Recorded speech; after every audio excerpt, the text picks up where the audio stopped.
हरे कृष्णा। आप सभी भक्तों का हार्दिक स्वागत है हमारे आज के सत्र में। श्रीमद् भागवत अध्ययन का सत्र, जिसमें हम श्रीमद् भागवत एक प्रमुख वैष्णव ग्रंथ, जिसका हम क्रम अनुसार सिलसिलेवार ढंग से अध्ययन कर रहे हैं। हमारी ये यात्रा आज 17वीं कक्षा तक पहुंच चुकी है। इससे पूर्व की 16 कक्षाओं में हमने अध्याय 4 तक अपना अध्ययन पूरा किया है।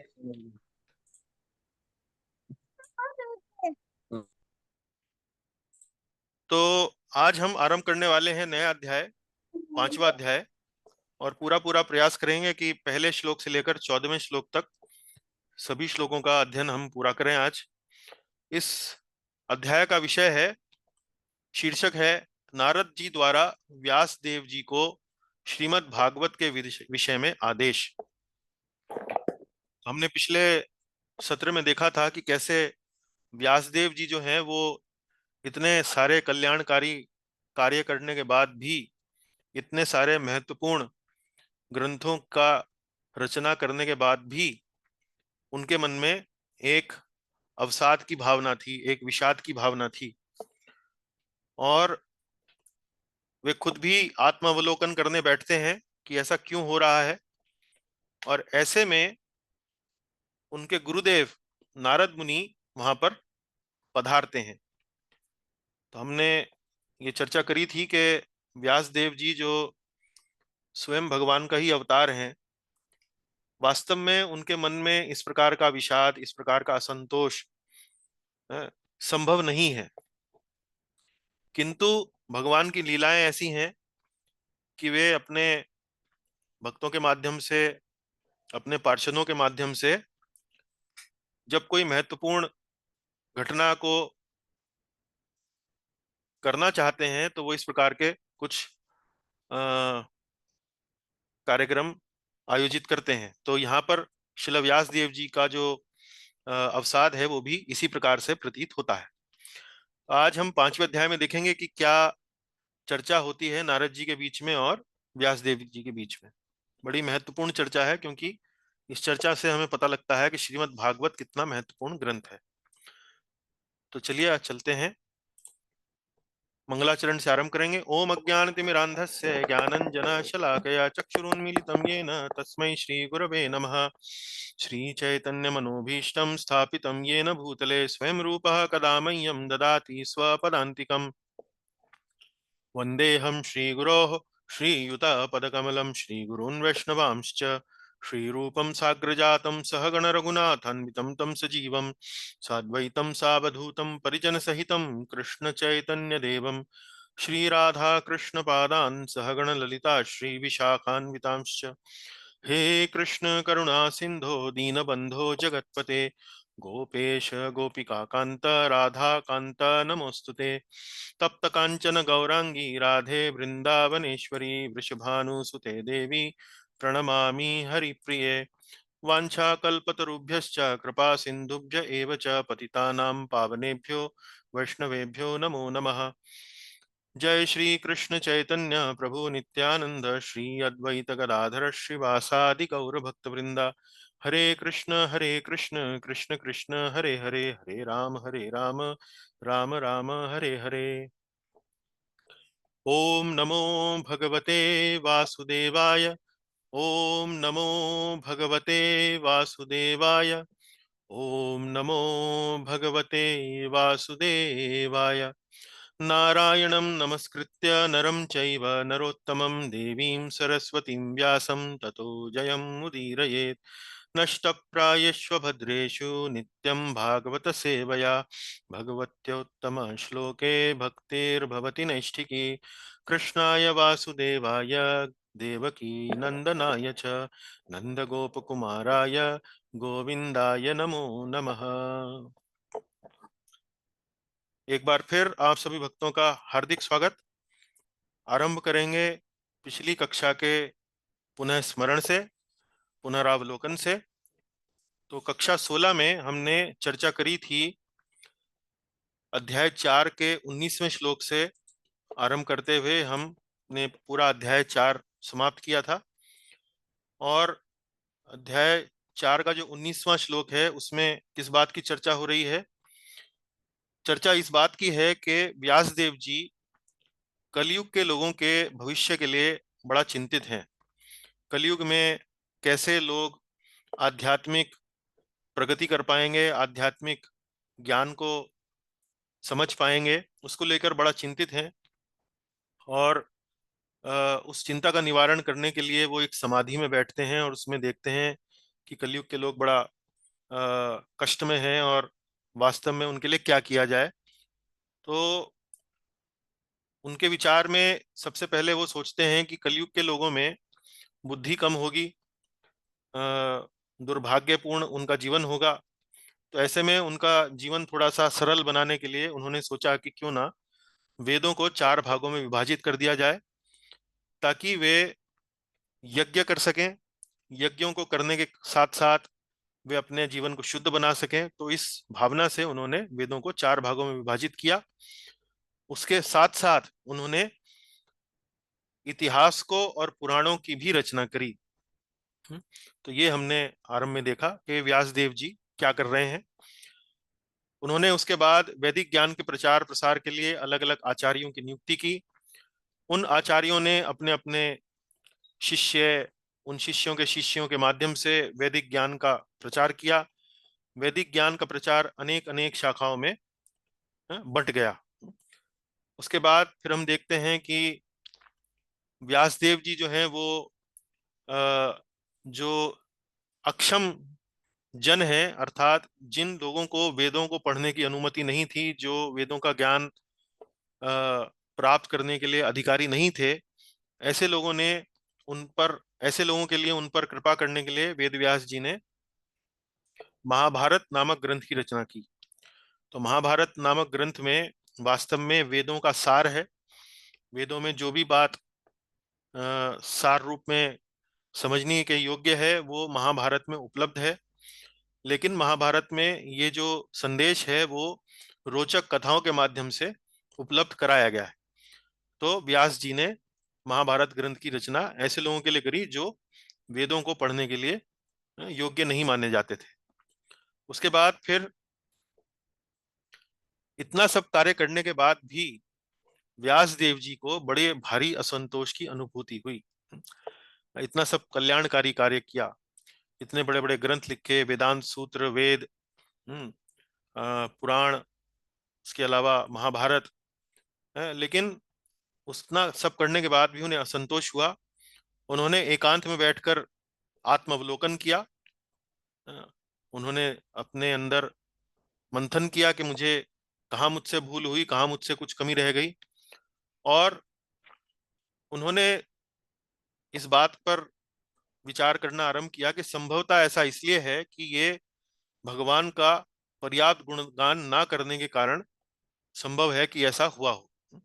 तो जब ये इसी प्रकार से विचार मंथन कर रहे थे, इसी प्रकार से सोच रहे थे, तो तभी नारद जी के जो गुरु हैं, व्यासदेव जी के जो गुरु हैं नारद जी, वे आश्रम में पधारते हैं। व्यासदेव जी बड़ा सम्मान से उनका आदर सत्कार करते हैं, उनकी पूजा अर्चना करते हैं, बैठने के लिए आसन प्रदान करते हैं। और यहाँ हमारी चर्चा समाप्त हुई। तो अब हम चलेंगे आगे। आगे क्या चर्चा होती है व्यासदेव जी की और नारद जी की, वो अध्याय 5 में आगे इस बात पर आगे बढ़ती है बात। और ये इस समय जो आप देख रहे हैं अपने स्क्रीन पर, वो है अध्याय 5 का अवलोकन मानचित्र।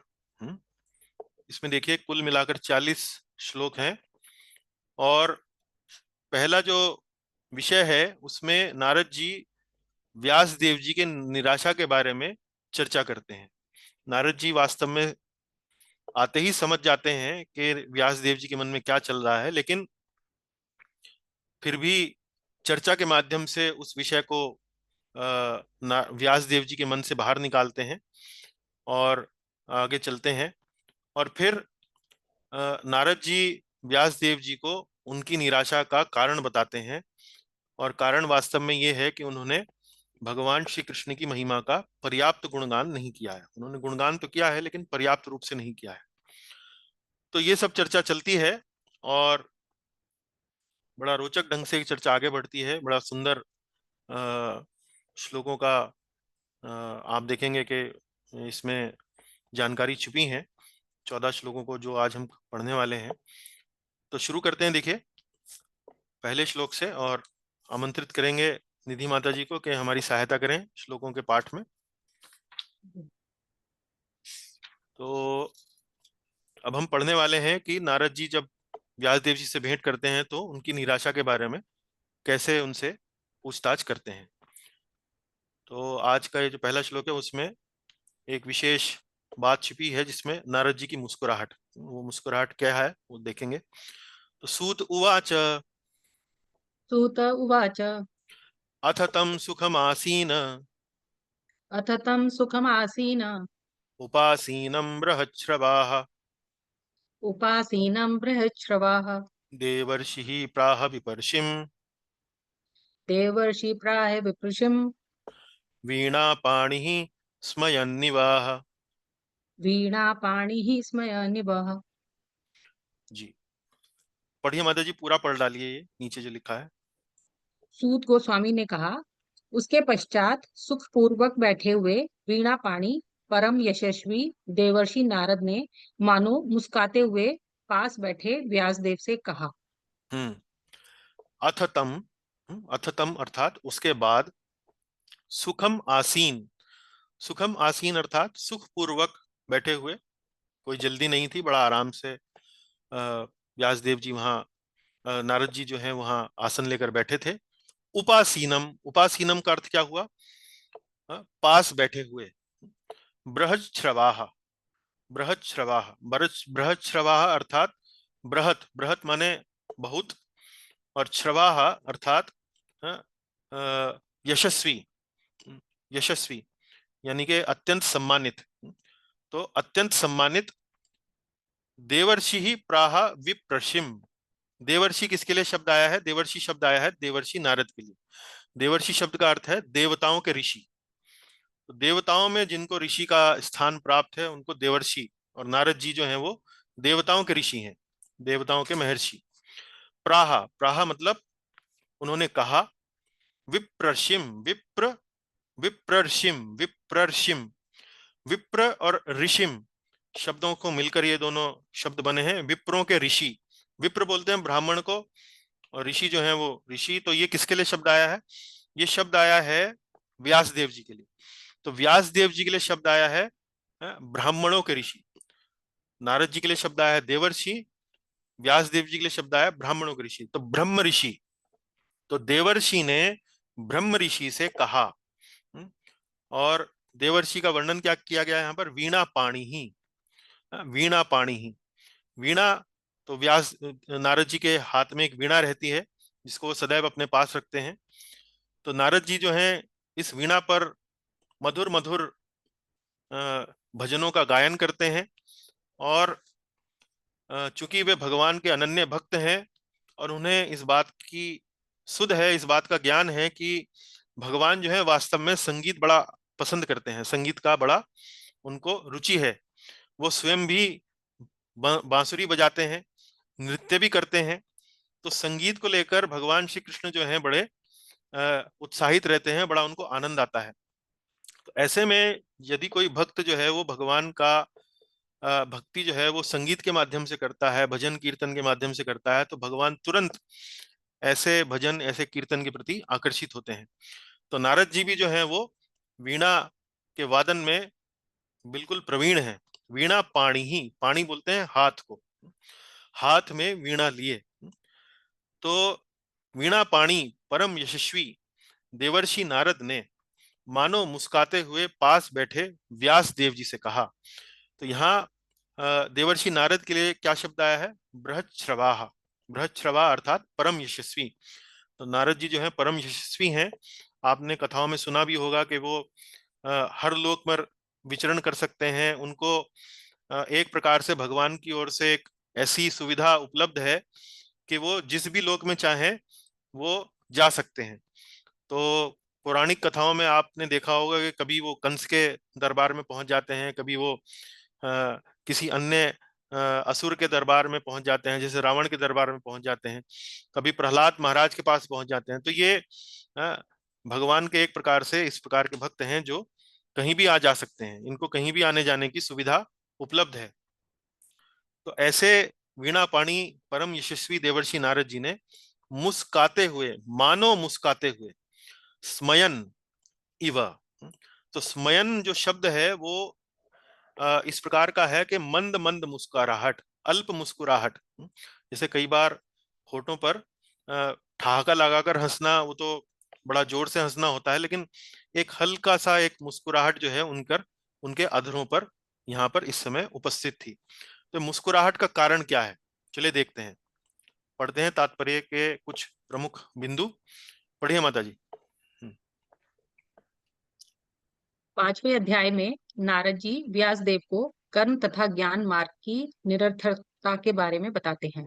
हम्म अब यहाँ चर्चा क्या होने वाली है ये तो आपको पता ही है। व्यासदेव जी विषाद से ग्रस्त हैं, असंतुष्ट हैं, इतना सब कल्याणकारी करने के बाद भी उनको संतोष नहीं है। उसका कारण जानना चाह रहे हैं, कुछ हद तक वो समझ भी चुके हैं।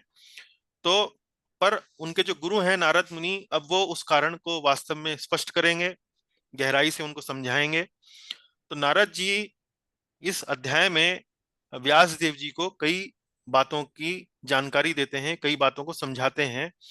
और उसमें हम देखेंगे कि वास्तव में नारद जी क्या बताएंगे कि कर्म तथा ज्ञान का मार्ग जो है वास्तव में जीव को परम संतुष्टि प्रदान नहीं कर सकता है। परम संतुष्टि कहाँ से प्राप्त होती है? परम संतुष्टि वास्तव में भगवान की शुद्ध भक्ति, अनन्य भक्ति से ही प्राप्त हो सकती है। तो इसी बात की चर्चा नारद जी जो है वो व्यास देव जी से करेंगे, क्योंकि व्यास देव जी स्वयं जो है असंतुष्ट हैं। और क्यों असंतुष्ट हैं उसको पूर्ण रूप से उसका विश्लेषण करेंगे। और इसी विश्लेषण में आप समझेंगे कि वास्तव में कर्म तथा ज्ञान मार्ग की निरर्थकता के बारे में नारद जी व्यासदेव जी को बताएंगे। अगला पढ़ें। साथ ही वे भक्ति के मार्ग की संस्तुति करते हैं जिसमें कीर्तन मुख्य उपासना हो। तो शुद्ध भक्ति की मार्ग की संस्तुति करेंगे, व्यासदेव जी को बताएंगे कि वास्तव में शुद्ध भक्ति के मार्ग के पर चलने पर ही हमें वास्तव में पूर्ण रूप से संतुष्टि प्राप्त होगी। और शुद्ध भक्ति के मार्ग में भी वास्तव में कीर्तन जो है, भगवान की लीलाओं का, गुणों का गुणगान जो है, वही वाक्य वास्तव में उसकी मुख्य उपासना पद्धति है। चले। स्मयनिव, मानो मंद मंद मुस्काते हुए। हाँ, यहाँ देखिए, अभी हमने जो श्लोक पढ़ा उसमें जो अंतिम शब्द था वो था स्मयन निवा, स्वयं निवा। तो स्वयं निवा, इसकी यदि संधि विच्छेद किया जाए तो इस प्रकार से होगा स्मयन इवा। इवा मतलब मानो, जैसे, जैसे मंद मंद मुस्काते हुए। तो उनकी मुस्कान के पीछे उनका क्या भाव था, वो मुस्कुरा क्यों रहे थे मंद मंद?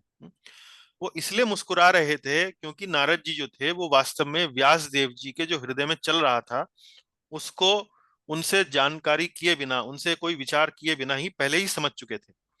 इसलिए वो मंद मंद मुस्कुरा रहे थे कि अच्छा, मेरा ये जो शिष्य है, उसका जो विषाद का कारण है वो ये है। और वो विषाद ग्रस्त है और वो सोच रहा है, आत्मावलोकन कर रहा है। तो ये सब बातें जो थी पहले ही नारद जी जो थे वो व्यास देव जी को, अपने शिष्य को देखकर ही भांप गए कि ये इसके मन में क्या चल रहा है। लेकिन नारद जी जो थे वो व्यास देव जी को प्रकट नहीं करना चाहते थे कि वो उनके मन का भाव समझ चुके हैं। तो इसलिए अपने भावों को, मनोभावों को छुपाने के लिए एक प्रकार से उनके छुपा नहीं पा रहे थे, इसलिए वो मंद मंद मुस्कुरा रहे थे। तो जैसे कई बार कोई रोगी जो है वो जब किसी चिकित्सक के पास जाता है, जब किसी डॉक्टर के पास जाता है, तो कई बार होता है कि डॉक्टर जो है वो रोगी के बताने से पहले ही समझ जाता है कि रोगी को वास्तव में चिंता किस बात की है, उसको रोग क्या है, वो पहले ही समझ जाता है, देख के ही समझ जाता है, उसके हाव भाव से, उसके चाल ढाल से ही समझ जाता है। लेकिन फिर भी वो तुरंत रोगी को बिना उससे बातचीत किए कोई दवा नहीं देता है। क्यों? क्योंकि वो चाहता है कि वास्तव में ये जो चर्चा है वो स्वाभाविक रूप से रोगी के मन से वो बात निकले, तब डॉक्टर उसको सुने, उसके साथ वार्तालाप हो, है, और तब जाकर कहीं वो उपयुक्त समय पर उसका निवारण करने के लिए उसको बताया। तो इसी तरह से नारद जी भी अपने शिष्य के मन में जो चल रहा था उसे समझ चुके थे, लेकिन उसे प्रकट नहीं करना चाह रहे थे, इसलिए वो एक प्रकार से मंद मंद मुस्कुरा रहे थे। चलिए अब यहाँ पढ़िए माता जी। देवर्षि। हम्म। देवर्षि देवताओं के ऋषि नारद। हाँ, तो यहाँ देवर्षि और विप्र ऋषि दो शब्द आए हैं, उनको यहाँ स्पष्ट किया है। देवर्षि ये शब्द जो आया है वो नारद जी के लिए आया है, देवताओं के ऋषि। और विप्र ऋषि, विप्र अर्थात ब्राह्मणों के ऋषि, अर्थात ब्रह्म ऋषि, ये व्यास देव जी के लिए आया है। चलिए अगले श्लोक पर चलेंगे। नारद जी का व्यास देव जी से प्रश्न। अब नारद जी जो है वो अपने शिष्य से प्रश्न पूछेंगे। पढ़े माता जी मेरे साथ साथ। नारद उवाच नारद उवाच। पाराशर्ये महाभाग पाराशर्य महाभाग। भवतः कच्चिदात्मना भवता कच्चिदात्मना परितुष्यति शारीर परितुष्यति शारीर आत्मा मानस एव वा। आत्मा मानस एव वा। हम्म। पढ़े माता जी। नारद जी ने कहा, हे महाभाग पराशर पुत्र, क्या आप स्वयं को शरीर मानकर तुष्ट हो? क्या आप स्वयं को मन मानकर तुष्ट हो? हम्म। तो ये यहाँ पर नारद जी जो है वो व्यास देव जी को पाराशर्य कर कर संबोधित कर रहे हैं। तो पाराशर्य शब्द का अर्थ क्या है? पराशर मुनि के पुत्र और महाभाग, महाभाग। तो आपने देखा होगा कि गीता में भी जब हम पढ़ते हैं तो कई बार भगवान श्री कृष्ण अर्जुन को कभी कौन्तेय कहकर संबोधित करते हैं, कभी भारत कहकर संबोधित करते हैं, कभी पांडव कहकर संबोधित करते हैं। तो वास्तव में इस प्रकार के संबोधन करने से क्या संदेश देने का प्रयास होता है? तो प्रयास ये होता है कि आप इतने बड़े कुल से, आप इतने महान पिता के, आप इतने महान कुल के वंशज हैं, तो आपसे एक आचरण की अपेक्षा, हाँ, सामान्य जन करता है। और यदि आप उस आचरण से के अनुकूल, उस धारणा के अनुकूल यदि आप आचरण नहीं करते हैं तो वो वास्तव में उचित नहीं लगता है। और इस प्रकार से जब हम किसी व्यक्ति को उसके पूर्व के वंश की जब स्मरण कराते हैं, वो कितने महान कुल से है, कितने महान वंश से है, तो ऐसे में वो व्यक्ति जो है वास्तव में थोड़ा सा सचेत हो जाता है कि हाँ, मुझ जैसे व्यक्ति से, ऐसे जो इतने बड़े कुल से आता है, इतने अच्छे परिवार से आता है, इस प्रकार के आचरण की अपेक्षा नहीं है। तो ये एक प्रकार से कई बार सकारात्मक रूप से हमारे हमारे ऊपर कार्य कर सकता है। इससे हमारा जो व्यवहार है वो नियंत्रित किया जा सकता है। इसी प्रकार से व्यास देव जी जो हैं वो एक अब अ, असंतुष्ट लग रहे हैं, विषादपूर्ण लग रहे हैं। तो उनके इस असंतोष को उन्हें इस असंतोष की भावना से बाहर निकालने के लिए नारद मुनि जो है उनके लिए इस प्रकार के अच्छे अच्छे शब्दों का उपयोग कर रहे हैं। पाराशर्य महाभाग। तो वो कहते हैं, हे महाभाग पराशर पुत्र, है, क्या आप स्वयं को शरीर मानकर तुष्ट हो? क्या आप स्वयं को मन मानकर तुष्ट हो? तो अर्थात कहने का भाव यह है कि शरीर से, मन से क्या सब कुछ ठीक चल रहा है? शरीर के स्तर पर क्या आपको कोई कठिनाई है? मन के स्तर पर क्या आपको कोई कठिनाई है? तो इस प्रकार से नारद मुनि जो है वो अ, व्यास देव जी को संबोधित कर रहे हैं। तो जैसे कभी हम मिलते हैं किसी ना किसी व्यक्ति से तो सामान्य रूप से पूछते हैं, भाई क्या हाल चाल है, ऐसा पूछते हैं ना। तो ये नारद जी का व्यास देव जी से क्या हाल चाल है पूछने का एक प्रकार से एक ढंग है, एक तरीका है। पढ़े माता जी। हाँ जी। व्यासदेव को पराशर पुत्र कहकर संबोधित किया गया है ताकि उन्हें उनके महान वंश का स्मरण कराया जा सके। ताकि उन्हें महान वंश का स्मरण कराया जा सके। चलिए आगे पर चलते हैं। हाँ। ऐसी महान परंपरा का व्यक्ति विषादग्रस्त कैसे हो सकता है? हाँ, तो ये बात उनको समझाने के लिए, ये बात उनकी चेतना में डालने के लिए कि भाई आप इतने महान कुल से हैं तो आप पर ये शोभा नहीं लगती है, ये विषादग्रस्त होकर बैठना, ये अच्छा नहीं लगता है। हाँ। इस श्लोक में नारद व्यासदेव की कुशलक्षेम पूछ रहे हैं। हाँ, उनका हाल चाल पूछ रहे हैं। शरीर से तो कोई कठिनाई नहीं है, मन से तो कोई कठिनाई नहीं है। हाँ जी। और वो किस प्रकार से पूछ रहे हैं? क्या आप शरीर से, मन से संतुष्ट हैं? हाँ। तो इस प्रकार से उनका हाल चाल पूछ रहे हैं। आगे चलते हैं। तीसरा श्लोक। जिज्ञासितं सुसंपन्नम जिज्ञासितं सुसंपन्नम अपि ते महदद्भुतम अपि ते महदद्भुतम कृतवान् भारतं यस्त्वं कृतवान भारतम यस्त्वम सर्वार्थ परिब्रह्मितम्। सर्वार्थ परिभ्रमितम। लाल वाला पढ़ें। आशा है तुम्हारी जिज्ञासाएं संपूर्ण हो गई होंगी। जिज्ञासितम सुसंपन्नम। हम्म, तो व्यासदेव जी की जिज्ञासाएं क्या थी? व्यासदेव जी जो थे वो चाहते थे कि वे परम कल्याण के लिए, कलयुग के लोगों के परम कल्याण के लिए अनेक अनेक ग्रंथों की रचना करें। उन्होंने इसी कारण से वेदों को चार भागों में विभाजित किया, इतिहासों की, पुराणों की रचना करी, वेदांत सूत्र की रचना करी। तो उसी संबंध में नारद जी कह रहे हैं, जिज्ञासितम सुसंपन्नम, आशा है तुम्हारी जिज्ञासाएं संपूर्ण हो गई होंगी। उसके बाद पढ़े माता जी हरे वाला। आपने सभी अर्थों से पूर्ण महान एवं अद्भुत ग्रंथ महाभारत की रचना की जो की है। हाँ। महद अद्भुतम। महद अद्भुतम, महत मतलब बहुत बड़ा, अद्भुत। हाँ, अद्भुत मतलब बड़ा, अद्भुत। महत मतलब महान, अद्भुत मतलब बहुत बहुत सुंदर। हाँ, एक एक अनुपम कृति। कृतवान, कृतवान अर्थात आपने किया है, आपने तैयार किया है। भारतम, भारतम शब्द किसके लिए आया है? भारतम शब्द आया है महाभारत ग्रंथ के लिए। भारतम। यस्त्वम, यस्त्वम जो आपने करा है, महाभारत जैसा महान अद्भुत ग्रंथ तैयार किया है। सर्वार्थ परिभ्रमहितम, और इस ग्रंथ में वास्तव में आपने सभी प्रकार के वैदिक फलों का विशद व्याख्या आपने इसमें करी है।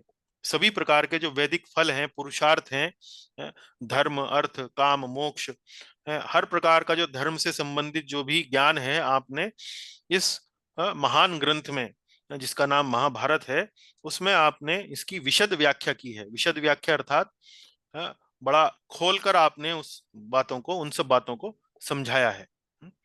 ऐसा वो कहते हैं कि आपकी जिज्ञासाएं पूर्ण होंगी, हो गई होंगी। चलिए अब पढ़ते हैं। हम्म। व्यासदेव ने महाभारत नामक ग्रंथ की रचना की इसलिए की थी ताकि समाज के जो वर्ग वेदों का अध्ययन नहीं कर सकते थे वे महाभारत के अध्ययन से वेदों को समझ लें। हाँ, तो ये पहले भी चर्चा कर चुके हैं हम कि महाभारत ग्रंथ की रचना उन्होंने क्यों की। क्योंकि वो जानते थे कि समाज में एक वर्ग ऐसा होगा जो वेदों का अध्ययन करने के लिए उनको अनुमति नहीं होगी, वो योग्य नहीं होंगे, वो समझ नहीं पाएंगे वेदों का अर्थ। तो वेदों का अर्थ वो कैसे समझें? तो उसके लिए उन्होंने महाभारत ग्रंथ की रचना करी। उसके बाद पढ़ें। हम्म। अतः व्यासदेव में कम से कम ज्ञान का तो अभाव नहीं था। हम्म। तो इस बात से हम ये समझ सकते हैं कि जो व्यक्ति वेदों जैसे कठिन ग्रंथों के लिए समझने के लिए एक पूरा अलग से एक ऐसा ग्रंथ बना सकता है जो समाज के ऐसे वर्ग के लोग भी समझ सकते हैं जो अ, कम एक तरीके से योग्यता वाले हैं, अ, तो वो व्यक्ति वास्तव में कितना ज्ञानी रहा होगा, कितना बढ़ा चढ़ा होगा ज्ञान में। तो यदि ऐसे व्यक्ति को विषाद हो रहा है, ऐसा व्यक्ति जो है वो कम से कम अगर असंतुष्ट है, तो वो कम से कम ज्ञान के अभाव के कारण से तो असंतुष्ट नहीं होगा। क्योंकि बड़े ज्ञानी व्यक्ति हैं, अलग अलग प्रकार से ग्रंथों की रचना कर रहे हैं, और ऐसे ऐसे सुंदर ग्रंथों की रचना कर रहे हैं जो हर कोई सामान्य व्यक्ति नहीं कर सकता है। तो बड़े ज्ञानी व्यक्ति हैं। तो कम से कम व्यास देव जी में ज्ञान का तो अभाव नहीं था, इस बात से हम ये समझ सकते हैं। आगे पढ़ें। उनके विषाद का कारण कुछ और था। हाँ, तो उनके विषाद का कारण कुछ और था। तो नारद जी जो हैं वो अपने प्रश्नों के माध्यम से वास्तव में अ, व्यास देव जी को ये समझाने का प्रयास कर रहे हैं कि देखो, तुम्हारे विषाद का कारण ज्ञान की कमी नहीं है, तुम्हारे विषाद का कारण कहीं और है। तो धीरे धीरे उन्हें इसी स्तर पर ला रहे हैं, जैसे एक कुशल जो चिकित्सक है वो रोगी से इस प्रकार से वार्तालाप करता है कि वो रोगी जो है स्वतः ही अपने रोग के जो अच्छे लक्षण हैं उनको प्रकट कर दे। इसी प्रकार से नारद जी भी प्रश्न उत्तर कर रहे हैं। हम्म। जिज्ञासितम अधीतम च जिज्ञासितम् अधीतं च ब्रह्म यत् सनातनम ब्रह्म यत् सनातनम् तथापि शोचस्यात्मा तथापि शोचस्य आत्मा तथापि शोचसी आत्मा। तथापि शोचसी आत्मा। एक बार फिर पढ़ेंगे माता जी। 1 2 3 4 5 6 7 8, हाँ। तथापि शोचस्य आत्मानम तथापि शोचस्य आत्मानम् अकृतार्थ इव प्रभो। अकृतार्थ इव प्रभो। हम्म। पढ़े माता जी, और लाल वाला जो पढ़े। हम्म।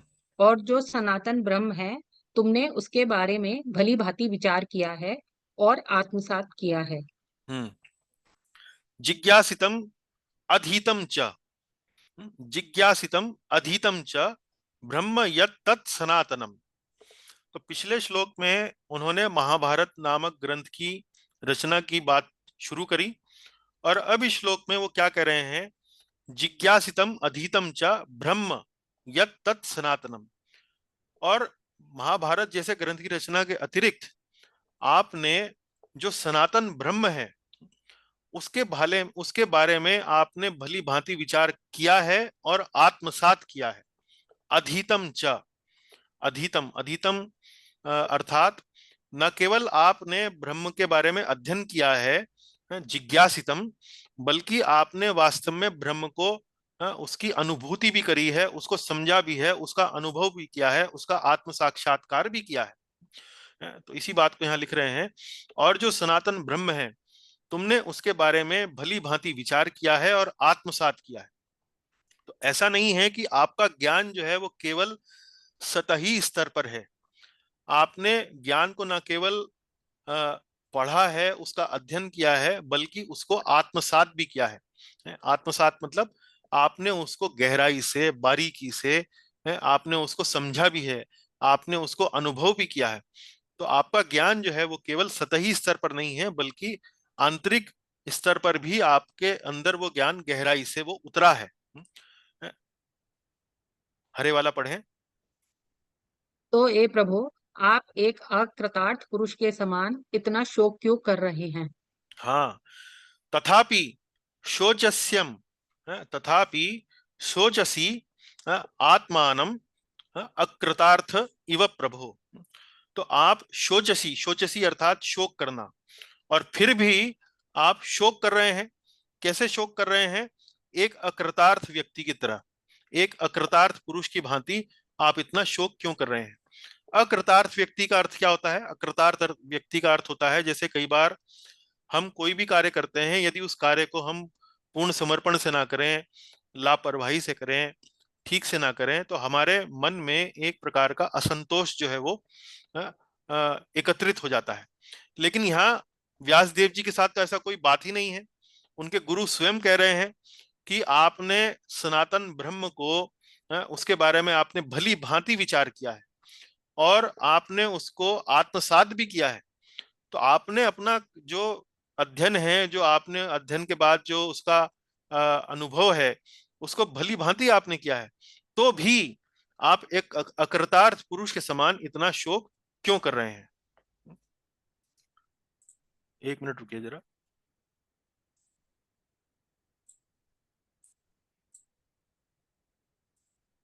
पढ़े माता जी पहली पंक्ति। हम्म। वेद व्यास ने अपने ग्रंथ वेदांत सूत्र में निराकार ब्रह्म का विशद विश्लेषण एवं व्याख्या की है। हम्म। तो अब ये देखिए, ब्रह्म के बारे में चर्चा क्यों हो रही है? क्योंकि यहाँ वास्तव में नारद जी जो है वो अप्रत्यक्ष रूप से, इनडायरेक्टली वेद व्यास जी को ये बता रहे हैं कि उन्होंने एक ग्रंथ लिखा है जिसका नाम है वेदांत सूत्र। तो वेदांत सूत्र में वास्तव में उन्होंने वेदों का जो सार है, सूत्र के रूप में उन्होंने वहां वो प्रस्तुत किया है। और उस प्रस्तुतिकरण में उन्होंने ब्रह्म की विशद विश्लेषण एवं व्याख्या जो है वो प्रस्तुत की है। तो आ, आ, आगे पढ़े माता जी यहाँ पर। हम्म। आपने इस सनातन सर्वव्यापी ब्रह्म को प्राप्त अधिगम भी कर लिया है। आपने इस सनातन सर्वव्यापी ब्रह्म को प्राप्त भी कर लिया है। प्राप्त भी कर लिया है अर्थात आपने उसको गहराई से समझ लिया है, आत्मसात कर लिया है। हाँ। अर्थात न केवल आपको पर्याप्त ज्ञान है, अपितु आपको उस ज्ञान की परम अनुभूति भी प्राप्त है। हाँ, न केवल आपको ज्ञान प्राप्त है बल्कि उसकी परम अनुभूति भी प्राप्त है। आपने उस ज्ञान को बहुत गहराई से समझा है। न केवल सतही स्तर पर नहीं है बल्कि आंतरिक स्तर पर भी वह ज्ञान आपके भीतर समा चुका है, रम चुका है। फिर आपके विषाद का क्या कारण है? फिर आपके विषाद का क्या कारण है? तो इस प्रकार से वो बड़ा चतुराई से व्यास देव जी से उनका मनोबल बढ़ाते हुए कि आपने इतने महान ग्रंथों की रचना करी है, आपने इतना सब कुछ अपने जीवन में ज्ञान के संदर्भ में आपने उसको प्राप्त किया है। न केवल ज्ञान प्राप्त किया है बल्कि ज्ञान को आत्मसात भी किया है। तो फिर ऐसा क्या है कि आप विषादग्रस्त हैं? उसका विषाद का क्या कारण है? चलिए अब व्यास देव जी जो हैं वो अपने गुरु को उत्तर देंगे। तो व्यास उवाच व्यास उवाच। अस्त्येव मे सर्वमिदं तव त्वयोक्तम् अस्य त्वेव मे सर्वमिदं प्योक्तम्। कार्पण्य दोषोपहता स्वभावा। चलिए मेरे ख्याल दूसरा छंद आ गया है। अस्त्येव मे सर्वमिदं त्वयोक्तम् अस्य तेव मे सर्वमिदं तयोक्तम्। तथापि नात्मा परितुष्यते मे। तथापि नात्मा परितुष्यते मे। तन्मूलम् अव्यक्तम् अगाधबोधम् तन्मूलम् अव्यक्तम् अगाध बोधम्। पृच्छामहे त्वात्म भवात्मभूतम्। प्रच्छामये त्वात्मभवात्मभूतम्। हम्म। पढ़े माता जी, लाल वाला पढ़े। हम्म। व्यासदेव ने कहा, जो कुछ आपने मेरे कार्यों के बारे में कहा। हाँ, अस्त्यैव। अस्त्यैव अर्थात अस्ति और एव में सर्वम इदम त्व योक्तम। तो अभी तक आपने निश्चय ही जो अभी तक मेरे बारे में कहा है, अस्ति अस्तिव एव, वो वास्तव में बिल्कुल सही है। अस्ति एव, अस्ति मतलब ठीक है, उचित है। एव मतलब बिल्कुल ठीक है, निश्चित रूप से ठीक है। जितना भी आपने कहा सर्वम इदम, ऐसा नहीं है कि कुछ गलत कहा कुछ ठीक कहा। सब कुछ आपने अभी अभी जो मेरे बारे में कहा, जो मेरे बारे में आपने विश्लेषण किया, वो सब कुछ ठीक है। हरा पढ़े। वह सब करने पर भी मेरा मन संतुष्ट नहीं है। हम्म। तथापि न आत्मा परितुष्यते में। तो इतने सब कार्यों को करने के बाद भी तथापि न आत्मा परितुष्यते में अर्थात मेरी, परितुष्यते अर्थात संतुष्ट है? अ, तथापि इतना सब करने के बाद भी मेरी आत्मा संतुष्ट नहीं है। हम्म। आगे पढ़ें नीला। उसका मूल कारण मुझे ज्ञात नहीं। तन्मूलम अव्यक्तम। तन्मूलम, मूल बोलते हैं जड़ को। उसका कारण क्या है, उसकी जड़ क्या है? तन्मूलम अव्यक्तम, मुझे मालूम नहीं है, मुझे ज्ञात नहीं है। अव्यक्तम मतलब मुझे ज्ञात नहीं है, मुझे व्यक्त नहीं है। अगाध बोधम। हाँ पढ़े माता जी, पर्पल। हम्म। आपका ज्ञान अगाध है। आप स्वयं ब्रह्मा के पुत्र हैं, अतः आपसे पूछता हूँ। हम्म। अगाध बोधम, बोध मतलब ज्ञान, अगाध मतलब जिसका कोई और छोर ना हो, अगाध बहुत सारा। आपका ज्ञान अगाध है। अब वे अपने गुरु से प्रश्न पूछ रहे हैं तो पहले उनका थोड़ा गुणगान कर रहे हैं कि आप वास्तव में अगाध ज्ञान वाले हैं, अगाध बोधम। पृच्छामहे, मैं आपसे पूछ रहा हूं। क्यों पूछ रहा हूं? त्व आत्म त्व आत्म भवात्म भूतम, त्व आत्म भवात्म भूतम। तो ये आत्मभव, यहां पर देखिए शब्द है आत्मभव और आत्मभूतम। तो आत्मभव शब्द जो आता है वो आता है ब्रह्मा जी के लिए, आत्मभव।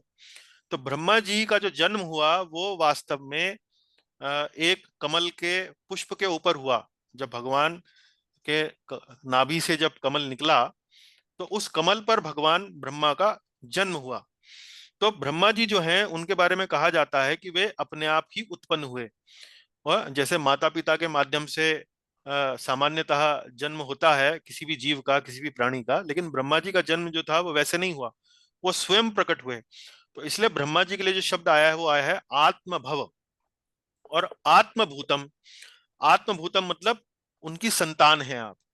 तो आप स्वयं ब्रह्मा के पुत्र हैं, अतः मैं आपसे पूछता हूं, अतः मैं आपसे पूछता हूं। तो यहाँ पर व्यास देव जी भी नारद जी का गुणगान करते हुए कि आप वास्तव में एक बड़े महान व्यक्ति हैं, आप स्वयं ब्रह्मा जी के पुत्र हैं, आपका ज्ञान जो है वो अगाध है, और आपने अभी तक जितना भी मेरे बारे में समझाया है, बताया है, वो बिल्कुल उचित है, बिल्कुल ठीक है। जिन जिन कार्यों का वर्णन आपने किया है उनको करने के बाद भी मुझे मेरे मन में भारी असंतोष है। तो ये आपकी जो मेरे बारे में जो आकलन है वो उचित है, एकदम पर्याप्त है। पढ़े माता जी। हम्म। तन्मूल अव्यक्तम, तत् प्लस मूलम प्लस अव्यक्तम, उसका मूल कारण पता नहीं है। हम्म। तो यहाँ अलग अलग शब्दों को यहाँ समझा रहे हैं। तन मूलम अव्यक्तम है, तो जैसे यहाँ पर व्यासदेव जी कह रहे हैं कि जो भी आपने बताया है उसका कारण मुझे मालूम नहीं है। तन मूलम अव्यक्तम। तो तन मूलम अव्यक्तम कैसे बना है? तत् मूलम अव्यक्तम, तत् मूलम अव्यक्तम। जिसकी जड़ पता ना हो, मूल मतलब जड़, जिसका मूल कारण पता ना हो। अगाध बोधम। हाँ, पढ़े माता जी। अगाध प्लस बोधम, ज्ञान अगाध है। जिनका ज्ञान अगाध है। अब पढ़ें। आत्म भवात भूतम, हम्म। आत्मभव ब्रह्मा प्लस आत्म शरीर, भूतम जन्म। हम्म। तो आत्मभव, यहाँ देखिए शब्दों पर ध्यान दीजिए। आत्मभव एक शब्द है, उसके बाद व के आगे जो अ की मात्रा है वो आत्म भूतम, आत्म तथा भूतम।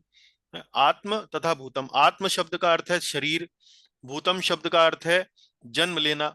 आत्मभव यानी कि ब्रह्मा जी। आत्मभव का अर्थ मैंने आपको जैसे अभी थोड़ी देर पहले बताया, जो स्वतः ही उत्पन्न होते हैं। तो ब्रह्मा के शरीर से जन्म हुआ है आपका। तो आत्मभव बिना भौतिक माता पिता की संतान अर्थात ब्रह्मा जी, और ब्रह्मा के शरीर से जन्मे हुए। तो ये किसके लिए आ रहे हैं?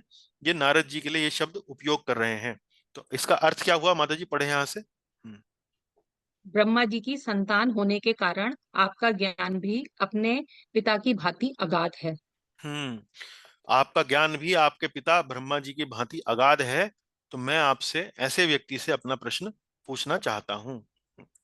चलिए आगे पढ़ें।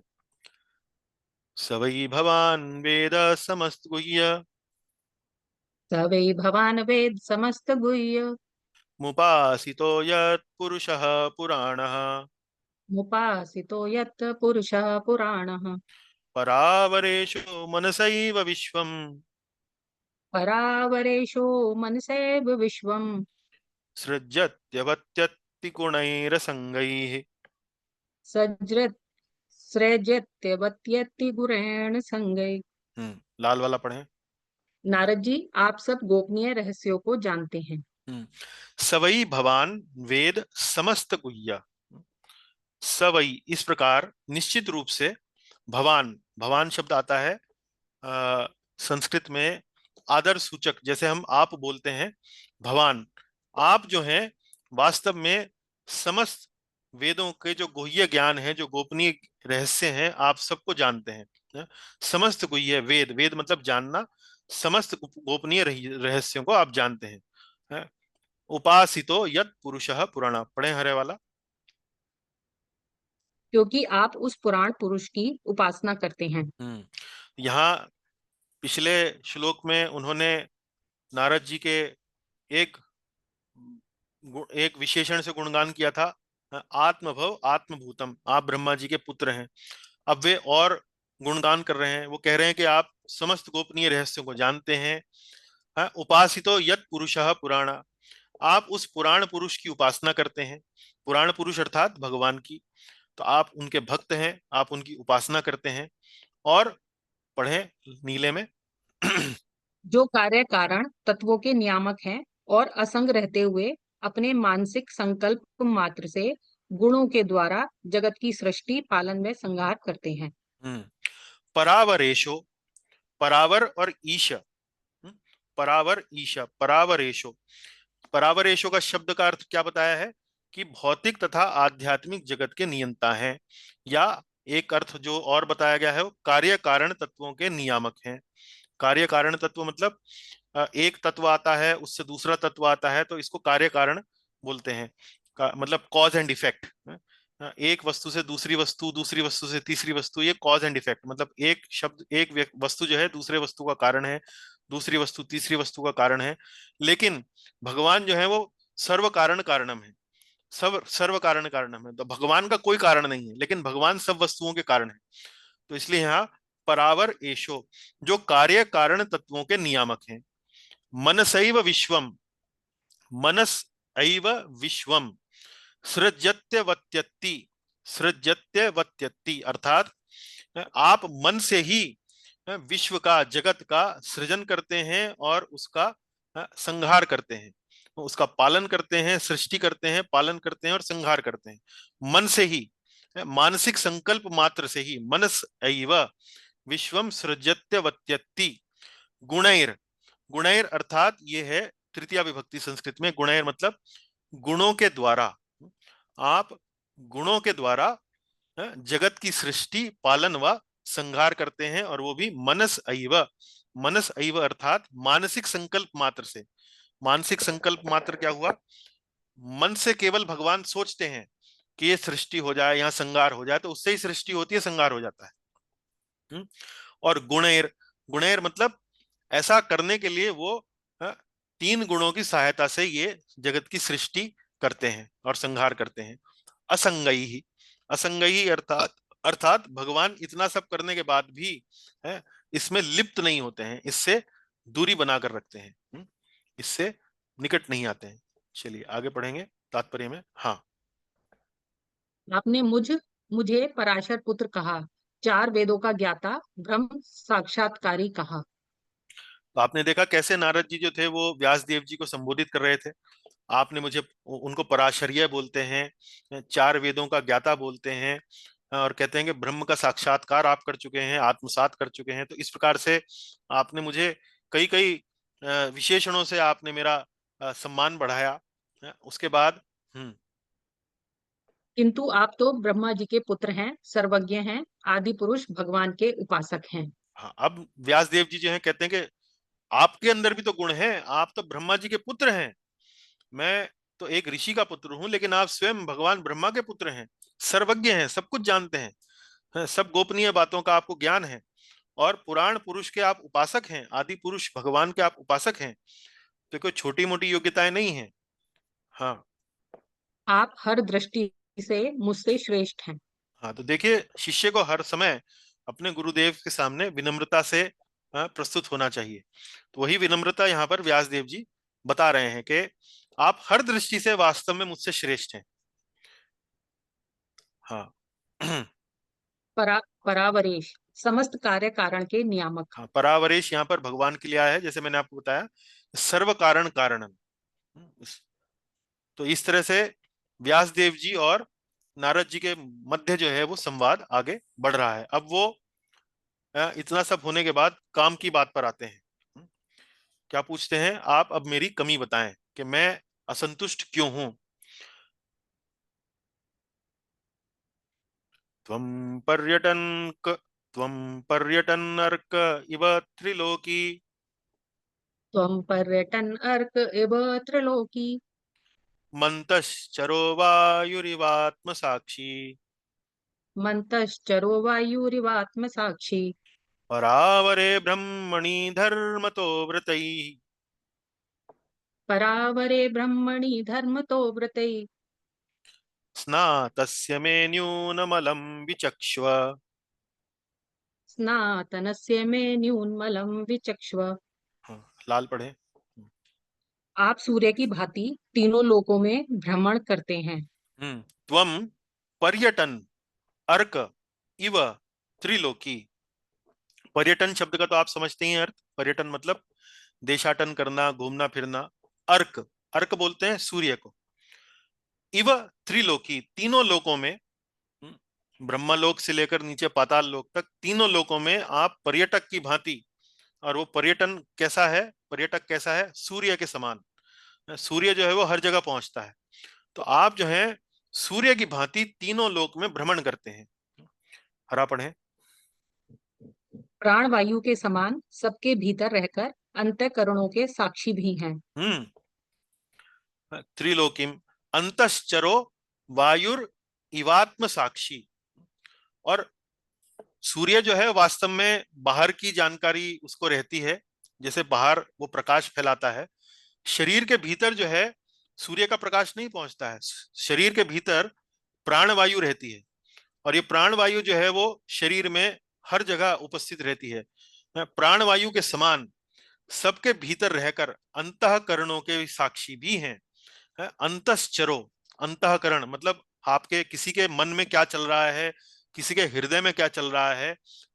प्राण वायु जैसे शरीर में उपस्थित रहती है, उसी प्रकार से आप भी हरेक के भीतर उसके मन में क्या चल रहा है उसके साक्षी हैं, उसके अंतःकरण के साक्षी हैं। अंतश्चरो वायुर इवात्म साक्षी, वायु के समान, जैसे प्राण वायु शरीर के भीतर रहती है, ऐसे ही आप भी अंतःकरण की सब बातें जानते हैं। तो सूर्य के समान आप बाहर की भी सब बातें जानते हैं, सब प्रकाशमान रहते हैं आप। और प्राणवायु के समान आप भीतर का भी जानते हैं, तो आप बाहर का भी जानते हैं, आप भीतर का भी जानते हैं। जी, नीला पढ़ें। धर्म व्रतों के पालन के द्वारा परब्रह्म और शब्द ब्रह्म दोनों की प्राप्ति कर लेने पर भी। हम्म। परावरे ब्रह्मणि धर्मतो व्रतैहि स्नातस्य। स्नातस्य शब्द का क्या अर्थ है यहाँ पर? स्नातस्य शब्द जो है वो एक तरह से समझिए स्नान शब्द से आया है। स्नान, स्नान मतलब नहाया हुआ। तो आप नहाए हुए हैं किसमें? ब्रह्म ज्ञान में भी और शब्द ब्रह्म में भी, पर ब्रह्म में भी और शब्द ब्रह्म में भी आप वास्तव में पूर्ण रूप से नहाए हुए हैं। आपने वास्तव में उनको पूर्ण रूप से प्राप्त कर लिया है। और ऐसा आपने कैसे किया है? धर्मतो व्रतैहि, धर्म के पालन से और व्रतों के पालन से आपने पर ब्रह्म और शब्द ब्रह्म दोनों की प्राप्ति आपने कर ली है। तो यहाँ पर व्यास देव जी जो है नारद जी के और गुणगान कर रहे हैं, उनको सूर्य की संज्ञा देकर बता रहे हैं कि आप सूर्य के समान हैं, आप हर जगह पहुंच जाते हैं, आप प्राणवायु के समान हर व्यक्ति के अंतःकरण को भी समझते हैं, और आपने वास्तव में पर ब्रह्म की और शब्द ब्रह्म की दोनों की प्राप्ति कर ली है। शब्द ब्रह्म किसको बोलते हैं? शब्द ब्रह्म बोलते हैं वेदों के ज्ञान को। और पर ब्रह्म किसको बोलते हैं? भगवान श्री कृष्ण को। आपने धार्मिक व्रतों के पालन के द्वारा पर ब्रह्म और शब्द ब्रह्म दोनों की प्राप्ति कर ली है। अब आगे पढ़ें। मुझ में जो कमी है कृपया उसे बताइए। मैं न्यूनम अलम विचक्ष्व। मैं न्यूनम अलम, न्यूनम अर्थात जो दोष है, जो कमी है मुझ में, स्पष्ट रूप से अलम विचक्ष्व, उसे खोज निकालें, उसे बताएं। चले पढ़ें आगे माता जी यहाँ पर। हम्म। व्यासदेव नारद जी की तुलना सूर्य तथा प्राण वायु से करते हैं। हम्म। सूर्य के समान सर्वदर्शी, हम्म। प्राण वायु के समान आत्म साक्षी अर्थात बुद्धि की वृत्ति के ज्ञाता हैं। हम्म। तो सूर्य के समान सर्वदर्शी हैं, हर जगह पहुंच जाते हैं, हर जगह का ज्ञान है उन्हें। और न केवल हर जगह का ज्ञान है, बल्कि अंतःकरण में क्या छुपा है, क्या चल रहा है, उसका भी ज्ञान है। आगे पढ़ें। हम्म। पर ब्रह्म तथा शब्द ब्रह्म में निष्णात होने पर भी बहुत बड़ी कमी है। तो यहाँ कहते हैं कि पर ब्रह्म और शब्द ब्रह्म में निष्णात होने पर भी मुझ में बहुत बड़ी कमी है। आगे पढ़ें। चलिए आगे, अगला 8वां श्लोक आ गया है। हम्म।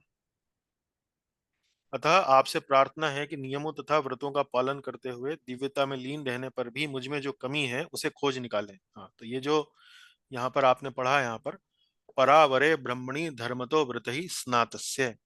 धर्म व्रतों का पालन के द्वारा पर ब्रह्म और शब्द ब्रह्म दोनों की प्राप्ति कर लेने पर भी मुझ में जो कमी है कृपया उसे बताएं। तो ये मैंने संभवतः आपको जो पहला वर्णन किया शायद ये नारद जी के संदर्भ में किया, लेकिन ये वास्तव में जो पंक्तियां हैं व्यास देव जी के संदर्भ में है। परावरे ब्रह्मणि धर्मतो व्रतहि स्नातस्य मे न्यूनम अमलम, मे न्यून अमलम विचक्ष्व। आइए आठवां देखेंगे। तो आठवें पे पुनः अनुष्टुप छंद आ जाएगा।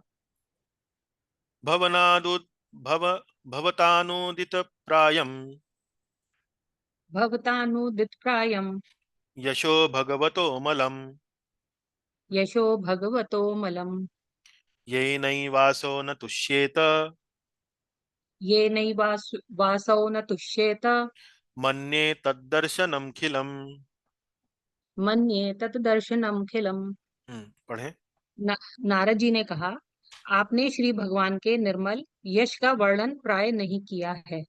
हम्म भगवता भवतानु भवता अनुदित प्रायम यशो भगवतो मलम।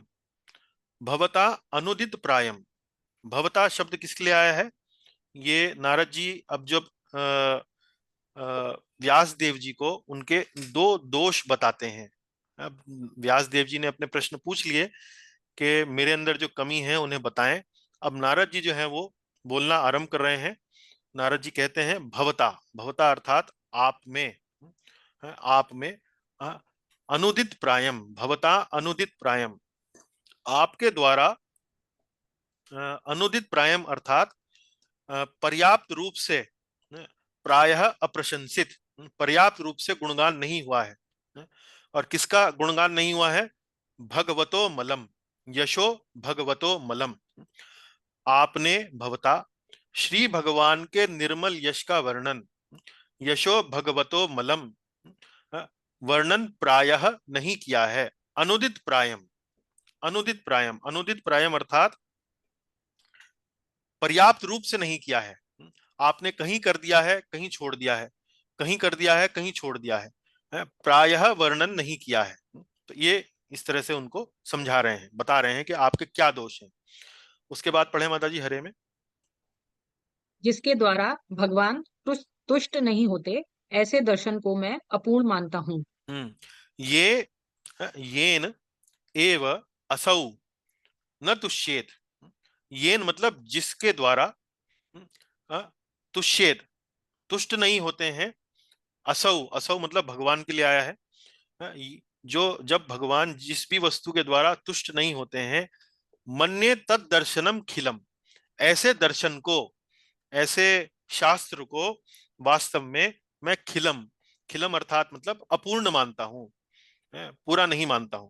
तो यहाँ वास्तव में ध्यान किस बात की ओर दिला रहे हैं? जैसे उन्होंने वेदांत सूत्र इत्यादि ग्रंथों की रचना करी है, तो वो बता रहे हैं कि इस प्रकार के ग्रंथों की रचना जो आपने करी है ये वास्तव में भगवान को तुष्टि नहीं देता है, भगवान को संतोष प्रदान नहीं करता है। तो भगवान की यदि तुष्टि नहीं होगी तो फिर हमारी तुष्टि कैसे हो सकती है? तो ये यहाँ पर पहला कारण बताने का प्रयास किया उन्होंने। निर्मल यश का वर्णन प्रायः नहीं किया है। निर्मल यश का वर्णन प्रायः नहीं किया है। प्रायः नहीं मतलब कहीं कर दिया है, कहीं छोड़ दिया है, कहीं कर दिया है, कहीं छोड़ दिया है, इस प्रकार से आपने किया है। तो इस तरह से भगवान की तुष्टि नहीं होती है। पढ़े। हम्म अनुदित प्रायम, अवर्णित प्राय। हम्म नीचे पढ़े। भगवान के रूप का गुणगान, भगवान के रूप का गुणगान, भगवान की आकर्षक लीलाओं का गुणगान। हाँ, तो अवर्णित प्राय मतलब क्या चीज छोड़ दी है उन्होंने? मुख्य रूप से उन्होंने बाकी सब चीजें तो लिखी हैं, कई जगह लिखी हैं, लेकिन हर स्थान पर उन्होंने भगवान के रूप का गुणगान, भगवान की आकर्षक लीलाओं का गुणगान, ये उन्होंने छोड़ दिया है। ये हर जगह नहीं किया उन्होंने, कहीं किया है, कहीं छोड़ दिया है। हम्म किंतु व्यासदेव ने तो वेदांत सूत्र जैसे उत्कृष्ट ग्रंथ की रचना की थी, तो फिर क्या कमी रह गई? हाँ, तो अनुदित प्राय मतलब अब व्यास देव जी, ये उनके मन में ये बात आ सकती है कि भाई हमने तो वेदांत सूत्र जैसे बड़े अच्छे ग्रंथ की रचना की, तो फिर वास्तव में क्या कमी रह गई? अवर्णित प्राय उन्होंने लिखा, अवर्णित प्राय नारद मुनि कह रहे हैं कि भाई आपने संपूर्ण रूप से भगवान के यश का वर्णन नहीं किया है। तो व्यास देव जी के मन में प्रश्न उठ सकता है कि वेदांत सूत्र तो लिखा मैंने, उसके बाद पढ़े। हम्म। इस हम्म। पर नारद जी कहते हैं, मैं ऐसे दर्शन को अधूरा खिलम मानता हूँ। हाँ, लेकिन नारद जी के अनुसार ये जो दर्शन उन्होंने लिखा है वेदांत सूत्र का, उनके अनुसार ये पूर्ण नहीं है। तो देखते हैं क्या कारण है। हम्म। तुम हम्म। स्वयं इस दर्शन के रचयिता हो, और यदि तुम स्वयं असंतोष अनुभव कर रहे हो, तो इस दर्शन के पाठक कैसे संतोष का अनुभव कर पाएंगे। हाँ, तो तुमने ये जो ग्रंथ लिखा है वेदांत सूत्र, ये वास्तव में अ, अ, ऐसा दर्शन नहीं है, ऐसा ग्रंथ नहीं है जिसमें भगवान के यश का, भगवान की रूप का गुणगान, आकर्षक लीलाओं का गुणगान हुआ हो। तो इसलिए ये वास्तव में भगवान को तुष्टि नहीं देता है। इसलिए मैं इस दर्शन को अधूरा मानता हूं। और तुमने स्वयं इस दर्शन का की रचना करी है, और इस दर्शन की रचना करने के बाद यदि तुम खुद ही असंतोष का अनुभव कर रहे हो, तो जो इस दर्शन को पढ़ेगा वो वास्तव में कैसा कैसे संतोष का अनुभव कर पाएंगे। तो ये बता रहे हैं उनको। पढ़े माता जी आगे। तुम तुम स्वयं इस बात का प्रमाण हो कि यह दर्शन अपर्याप्त है। हाँ, अब यहाँ कहीं और जाने की आवश्यकता नहीं है। जब लेखक जिसने वो पुस्तक लिखी, उस पुस्तक को लिखने के बाद स्वयं असंतुष्ट है, तो पाठक गण तो असंतुष्ट होंगे ही। और सबसे बड़ा प्रमाण नारद जी व्यास देव जी को बता रहे हैं कि तुम स्वयं हो, तुम्हारे मन में असंतोष है। इसका मतलब क्या, कि ये जो तुमने कार्य किए हैं ये वास्तव में संपूर्ण नहीं है, आधे अधूरे हैं, इनमें अभी कमी रह गई है। और कमी क्या है? कमी ये है कि आपने भगवान के यश का, हाँ, अनुदित प्रायः, हाँ, अवर्णित प्रायः, मतलब आपने उसका पर्याप्त वर्णन नहीं किया है। हम्म। हम्म। शुष्क दार्शनिक चिंतन ब्रह्म जैसे दिव्य विषय से संबंधित होकर भी भगवान की महिमा के प्रत्यक्ष गुणगान के बिना तनिक भी आकर्षक नहीं होता। हम्म। तो वेदांत सूत्र में क्या है? दार्शनिक चिंतन है, फिलोसॉफिकल डिस्कशन। और वो डिस्कशन किसके बारे में है? ब्रह्म। लेकिन ये डिस्कशन जो है वास्तव में, ये जो चर्चा है वास्तव में दिव्य है। तो शुष्क दार्शनिक चिंतन है, शुष्क मतलब सूखा, है, ब्रह्म जैसे दिव्य विषय से संबंधित होकर भी, वास्तव में वेदांत सूत्र में जो दर्शन का जो चिंतन हुआ है वो कोई इधर उधर की बात नहीं है, कोई भौतिक चिंतन, दर्शन भौतिक चिंतन नहीं हुआ है, वो भौतिक विषय पर चिंतन नहीं हुआ है, वो ब्रह्म जैसे दिव्य विषय पर चिंतन हुआ है। लेकिन भगवान की महिमा का गुणगान उसमें नहीं है। तो चूंकि भगवान की महिमा का गुणगान नहीं है, इसलिए वह आकर्षक नहीं है। और आपने इसी प्रकार के ग्रंथों की रचना करी है। और ऐसे ग्रंथों की रचना से भगवान तुष्ट नहीं होते हैं। जब तक ग्रंथों की रचनाओं में भगवान की दिव्य लीलाओं का गुणगान ना हो, भगवान के यश का गुणगान ना हो, भगवान तुष्ट नहीं होते हैं। और जब भगवान तुष्ट नहीं होते हैं तो हम भी संतुष्ट नहीं हो सकते हैं। तो यही आपके विषाद का कारण वो यहाँ पर बता रहे हैं कि आपने पहला कारण क्या बताया? आपने भगवान के यश का गुणगान प्रायः नहीं किया है। हम्म। यथा धर्मादयश्चार्य यदा धर्मादयश्चार्थ यथा धर्मादयश्चार्था मुनिवर्यानुकीर्तिताः मुनिवर्यानुकीर्तिताः न तथा वासुदेवस्य न तथा वासुदेवस्य महिमा हि अनुवर्णिताः। महिमा हि अनुवर्णिताः। पढ़ें।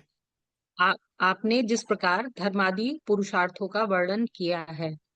यथा धर्म आदयः, यतः धर्म आदयः च अर्थः, यथा धर्म आदयः च अर्थः, मुनिवर्य अनुकीर्तिता, मुनिवर्य अनुकीर्तिता, अनुकीर्तिता, अनुकीर्तिता शब्द का अर्थ है बारंबार। अनुकीर्तिता, जैसे अनु क्या है? उपसर्ग है। उपसर्ग मतलब प्रीफिक्स, शब्द के आगे लगता है। तो उपसर्ग और प्रत्यय, सफिक्स और प्रीफिक्स, जब किसी शब्द में जोड़ दिए जाते हैं तो उसके अर्थ में परिवर्तन हो जाता है। तो अनुकीर्तिता, हाँ, कीर्तिता का मतलब होता है करना, अनुकीर्तिता का अर्थ होता है बारंबार करना। इसी प्रकार से जो अनु, ये जो उपसर्ग है, हाँ, इसके लगने के बाद शब्दों के अर्थ में अलग अलग प्रकार से परिवर्तन हो सकते हैं। तो कुछ अनु शब्द के कई परिवर्तन जो है वो व्याकरण की दृष्टि से आपको पढ़ने को मिल सकते हैं यदि आप खोजें तो। लेकिन यहाँ पर जिस संदर्भ में अनु शब्द आगे लगा है उसका मतलब यह है कि बारंबार, बारंबार। तो आपने जिस प्रकार धर्म आदि पुरुषार्थों का वर्णन किया है, बारंबार वर्णन किया है, यथा, तो देखिए यहां पर वही शब्द आया है यथा, जैसे वैसे, ऐसे यहां पर तथा शब्द भी आया है। जैसे आपने इसका वर्णन किया है वैसे आपने इसका वर्णन नहीं किया है।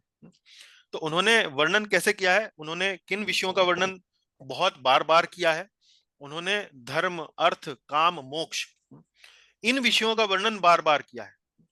मुनिवर्या, मुनिवर्या मतलब मुनियों में श्रेष्ठ, हे मुनि श्रेष्ठ, हे महामुनि, आपने जिस प्रकार धर्म अर्थ काम मोक्ष जैसे विषयों का वर्णन अपने ग्रंथों में अनुकीर्तिता बार बार किया है, यहां भी किया, फिर उसके बाद फिर किया, उसके बाद फिर किया, इतना वर्णन किया है कि वो वास्तव में ऐसा लगने लगा है कि वास्तव में इस ग्रंथ का जो मुख्य उद्देश्य है वो धर्म अर्थ काम मोक्ष ही है। तो इससे हुआ क्या, न तथा वासुदेवस्य महिमा ही अनुवर्णिता। तो जैसे यहाँ अनुकीर्तिता आया है, ऐसे यहाँ नीचे शब्द आया है अनुवर्णिता। अनुवर्णिता वही अर्थ हुआ, बार बार वर्णन करना। लेकिन आपने वासुदेव, भगवान श्री कृष्ण, वासुदेवस्य, वासुदेवस्य महिमा, यहाँ पर षष्ठी विभक्ति है संस्कृत में, षष्ठी विभक्ति मतलब संबंध, का के की रा रे री, वासुदेव की महिमा, वासुदेवस्य महिमा अर्थात वासुदेव की महिमा, कृष्णस्य महिमा कृष्ण की महिमा, रामस्य पत्नी राम की पत्नी, इस प्रकार से वासुदेवस्य महिमा। उसी प्रकार जिस प्रकार आपने धर्म आदि विषयों का वर्णन आपने बार बार किया है, उसी प्रकार आपने वासुदेव की महिमा का वर्णन बार बार नहीं किया है। न तथा वासुदेवस्य महिमा ही अनुवर्णिता, उस प्रकार आपने वासुदेव की महिमा का वर्णन नहीं किया है। तो ये दूसरा कारण उन्होंने बताया है। आपने भगवान श्री कृष्ण की महिमा का वर्णन पर्याप्त नहीं किया है, लेकिन आपने धर्म अर्थ काम मोक्ष की महिमा का वर्णन बार बार किया है, जिससे यह भ्रम उत्पन्न होता है कि वास्तव में मुख्य विषय इन ग्रंथों का यह है। और आपने वासुदेव की महिमा का वर्णन बार बार नहीं किया, तो व्यक्ति जो है वो भ्रमित हो गया है, जो जन सामान्य है आपके ग्रंथों को पढ़ने के बाद भ्रमित हो गया है, उसको ये नहीं पता लग पा रहा है कि वास्तव में इनका उद्देश्य क्या है। चलिए आगे समझेंगे। हम्म। धर्मादेय, चार पुरुषार्थ, धर्म अर्थ काम मोक्ष। धर्म आदि, धर्म आदयः, तो धर्म और आदि की संगति संधि करने के बाद ये शब्द बना है धर्म आदयः, चार पुरुषार्थ, इसका मतलब हुआ धर्म अर्थ काम और मोक्ष। तो पुरुषार्थ क्या होता है, पुरुषार्थ मतलब जीवन का लक्ष्य, हमारे जीवन का क्या लक्ष्य है।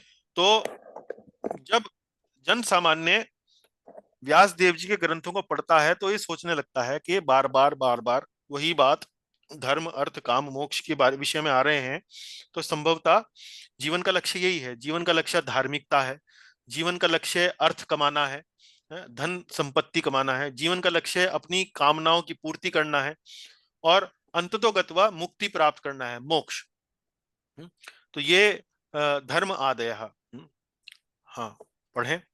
आपने आपने चार पुरुषार्थों का तो विस्तृत वर्णन किया है, किंतु उतना वर्णन वासुदेव कृष्ण का नहीं किया है। हाँ, तो ये बात हमने देखी, श्लोक में भी पढ़ी, आगे पढ़ें।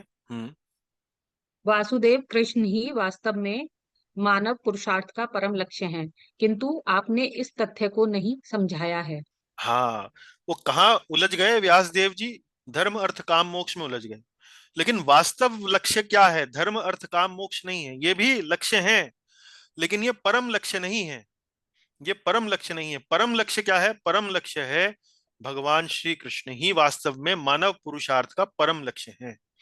किंतु आपने इस तथ्य को नहीं समझाया, आपने बार बार ये वर्णन किया धर्म आदय, लेकिन वासुदेव की कीर्ति का वर्णन आप बार बार आपने नहीं किया। किया है आपने, ऐसा नहीं है कि नहीं किया। पुराणों में, अन्य ग्रंथों में कहीं कहीं आपको वर्णन पढ़ने को मिलता है, लेकिन कई जगह आपने छोड़ दिया है इसको। पढ़े। व्यासदेव कह सकते हैं, मैंने पद्म पुराण में भक्ति को मोक्ष से ऊंचा स्थान दिया है। हाँ, तो व्यासदेव जी ने, जैसे मैंने आपको अभी बताया कि उन्होंने वर्णन किया है। पद्म पुराण में इस प्रकार के श्लोक लिखे गए हैं जिसमें बताया गया है कि भक्ति का स्थान जो है मोक्ष से भी ऊंचा है। भक्ति का जो पद है, वो मोक्ष से भी महान है। मोक्ष से मिलने वाली जो आनंद है, मोक्ष से मिलने वाला जो आनंद है, भक्ति का आनंद वास्तव में उस आनंद से भी कहीं अधिक है। तो ये सब बातें उन्होंने पद्म पुराण में वर्णन वर्णन किया है, लेकिन उतना वर्णन नहीं किया जितना उन्होंने धर्म अर्थ काम मोक्ष से संबंधित बातों का वर्णन किया है। आगे पढ़ें। मैंने गीता 18.54 में भी शुद्ध भक्ति को महिमा शुद्ध भक्ति की महिमा को ब्रह्म साक्षात्कार से ऊंचा स्थान दिया है। हाँ, अब गीता में भी आप देख लें, गीता कहाँ आता है? महाभारत में आता है। महाभारत में ये जो गीता का जो संदेश है, उसमें 18वें अध्याय के 54वें श्लोक में भगवान कहते हैं, ब्रह्म भूत प्रसन्नात्मा न शोचति न कांक्षति समः सर्वेषु भूतेषु मद भक्तिम लभते पराम। के ब्रह्म भूत प्रसन्न आत्मा, यानी कि ब्रह्म साक्षात्कार होने के बाद भी, है, उसके बाद आगे, आगे यदि जाना हो तो समः सर्वेषु भूतेषु मद भक्तिम लभते पराम। उसके बाद भी मेरी भक्ति जो है वो प्राप्त की जा सकती है। ब्रह्म मेरी भक्ति को प्राप्त करना चाहिए। तो गीता में भी उन्होंने शुद्ध भक्ति की महिमा को ब्रह्म साक्षात्कार से ऊंचा स्थान दिया है। तो नारद जी क्या कह रहे हैं? नारद जी इस श्लोक के माध्यम से ये बात कह रहे हैं, पढ़े। नारद जी इस पर कहते हैं, हाँ आपने किया है, किंतु आपने ऐसा बारंबार नहीं किया है, हाँ न अनुवर्णितः। हाँ, न अनुवर्णिता। अनु शब्द का मैंने आपको बताया उपसर्ग लगने का मतलब क्या है। अनु उपसर्ग का एक अर्थ ये भी होता है कि पीछे पीछे चलना, अनुशीलन, अनुसरण, अनुकरण। लेकिन अनुवर्णिता, यहाँ अनु शब्द से जो शब्द के अर्थ में जो परिवर्तन हुआ है वो इस बात से हुआ है कि बार बार करना, वर्णन करना। वर्णिता मतलब वर्णन करना, अनुवर्णिता मतलब बार बार वर्णन आपने नहीं किया है। आपने मोक्ष, भक्ति को मोक्ष से ऊंचा स्थान दिया है, मानिए आपकी बात। आपने शुद्ध भक्ति की महिमा को ब्रह्म साक्षात्कार से ऊंचा स्थान दिया है, गीता में आपने किया है, मैं मान रहा हूं। लेकिन आपने ऐसा बारंबार नहीं किया है। कहीं कर दिया, कहीं छोड़ दिया, कहीं कर दिया, कहीं छोड़ दिया, इस तरह से आपने किया है। पढ़ें आगे। अब वो चर्चा और आगे चलती है। न यद वचश्चित्र पदम हरेर्यशो, न यद वचश्चित्रम पदम हरेर्यशो, न यद वचश्चित्र पदम हरेर्यशो, न यद वचश्चित्रम पदम हरेर्यशो, जगत पवित्रम प्रगृणित करहिचित। जगत पवित्रम प्रगणित कर कर करहिचित। कर तद्वायसम तीर्थम मुशन्ति मानसा, तद्वायसं तीर्थमुशन्ति मानसा, न यत्र हमसा निरमन्त्य शिक्षयाः। न यत्र हमसा निर्मन्त्यु शिक्षया। तो अब देखिए, नारद जी ने व्यास देव जी को उनकी कमियां बताई। तो दो दोष देखिए यहाँ पढ़े हैं, दो दोष तथा साहित्य की दो श्रेणियां। तो दो दोष तो बता चुके वो हैं। अब वो साहित्य की दो श्रेणियां बता रहे हैं कि साहित्य, जिस प्रकार के साहित्य की आपने रचना करी है, उसको भी हम दो श्रेणी में लिख विभाजित कर सकते हैं। तो अब एक साहित्य की श्रेणी ऐसी है जो भौतिकतावादी है, जो भगवान के गुणगान से रहित है, या भगवान के गुणगान से अपर्याप्त रूप से भगवान का गुणगान उसमें है। न यद वचस चित्र पदम हरेर यशो, पढ़े माता जी लाल वाला। जिस वाणी से, चाहे वह रस अलंकार युक्त ही क्यों न हो, जगत को पवित्र करने वाले भगवान के यश का वर्णन नहीं होता। न यद वचस, वचह, न यद वचह, यद शब्द आ गया तो मतलब जिस, वह, जिस वाणी से, न यद वचह, चित्र पदम, पद बोलते हैं शब्द। संस्कृत में पद जो शब्द आता है उसका अर्थ क्या होता है? शब्द। जैसे क्रियापद या सर्वनाम पद या संज्ञा पद या नाम पद। नाम पद, सर्वनाम पद, क्रियापद मतलब वो शब्द जो क्रिया को सूचित करता हो, वो शब्द जो नाम को सूचित करता हो। तो संस्कृत में दो ही शब्दों में विभाजन है, नाम पद और क्रियापद। तो ना यत वचस चित्र पदम। चित्र पदम मतलब, चित्र पदम का अर्थ हुआ अलंकारिक शब्द। अलंकारिक शब्द, जैसे बड़ा अलंकार से युक्त होकर शब्दों की रचना करते हैं कई बार, है कोई शब्दों को बड़ा सजा के, बड़ा बढ़ा चढ़ा के, उसमें रस का भाव लाकर इस प्रकार से वर्णन करना। ना यत वचस चित्र पदम हरेर यशो। जिस वाणी से, ना यद वचस, चाहे वह रस अलंकार युक्त ही क्यों ना हो, चित्र पदम, लेकिन हरेर यशो, लेकिन जगत को पवित्र करने वाले, जगत को पवित्र करने वाले, जगत पवित्रम, भगवान के यश का, हरेर यशो, वर्णन प्रगृणित करहिचित नहीं होता है। न करहिचित नहीं होता है वर्णन भगवान के यश का। और ऐसा यश, भगवान का यश कैसा है, जो जगत को पवित्र करता है। तो ऐसा साहित्य जिसमें शब्दों की जो भाषा है वो बड़ी अलंकारमयी है, बड़ी रसपूर्ण है, बड़ी आनंद देने वाली है, हाँ, साहित्य की दृष्टि से, लेकिन उसमें भगवान के यश का गुणगान नहीं है। भगवान का यश जो वास्तव में पूरे जगत को पवित्र करता है, ऐसे यश का वर्णन नहीं है, है? उसका क्या हाल होता है, पढ़ें हरे में। साधु पुरुष ऐसी वाणी को उस अपवित्र स्थान के समान मानते हैं जहाँ को के लिए उच्छिष्ट फेंका जाता है। तद वायसम तीर्थम उशंति मानसा। मानसा शब्द कहाँ आया है? मानसा शब्द आया है साधु पुरुषों के लिए। साधु पुरुष, तद ऐसी वाणी को, साधु पुरुष अर्थात मानसा, तद ऐसी वाणी को, वायसम तीर्थम, वायसम बोलते हैं कौवे को, तीर्थम बोलते हैं तीर्थ स्थान। तो ऐसी वाणी को साधु पुरुष कौवों के तीर्थ स्थान के समान उशंती मानते हैं। तो कौवों का तीर्थ स्थान क्या होता है? निधि माता जी, कौवों का तीर्थ स्थान क्या होता है?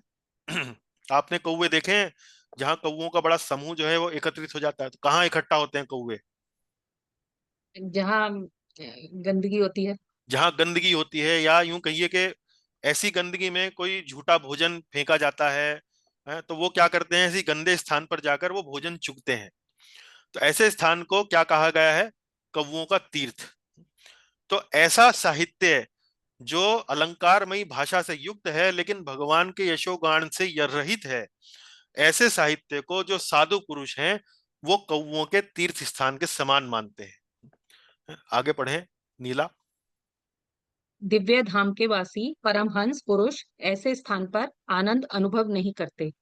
न यत्र, ऐसे स्थान पर, न यत्र, यत्र अर्थात ऐसे स्थान पर, हमसा, हमसा अर्थात, अब चूंकि यहाँ कौवों की बात हुई है तो कौवे एक प्रकार का मानसिकता होती है और हंसों की एक प्रकार की मानसिकता होती है।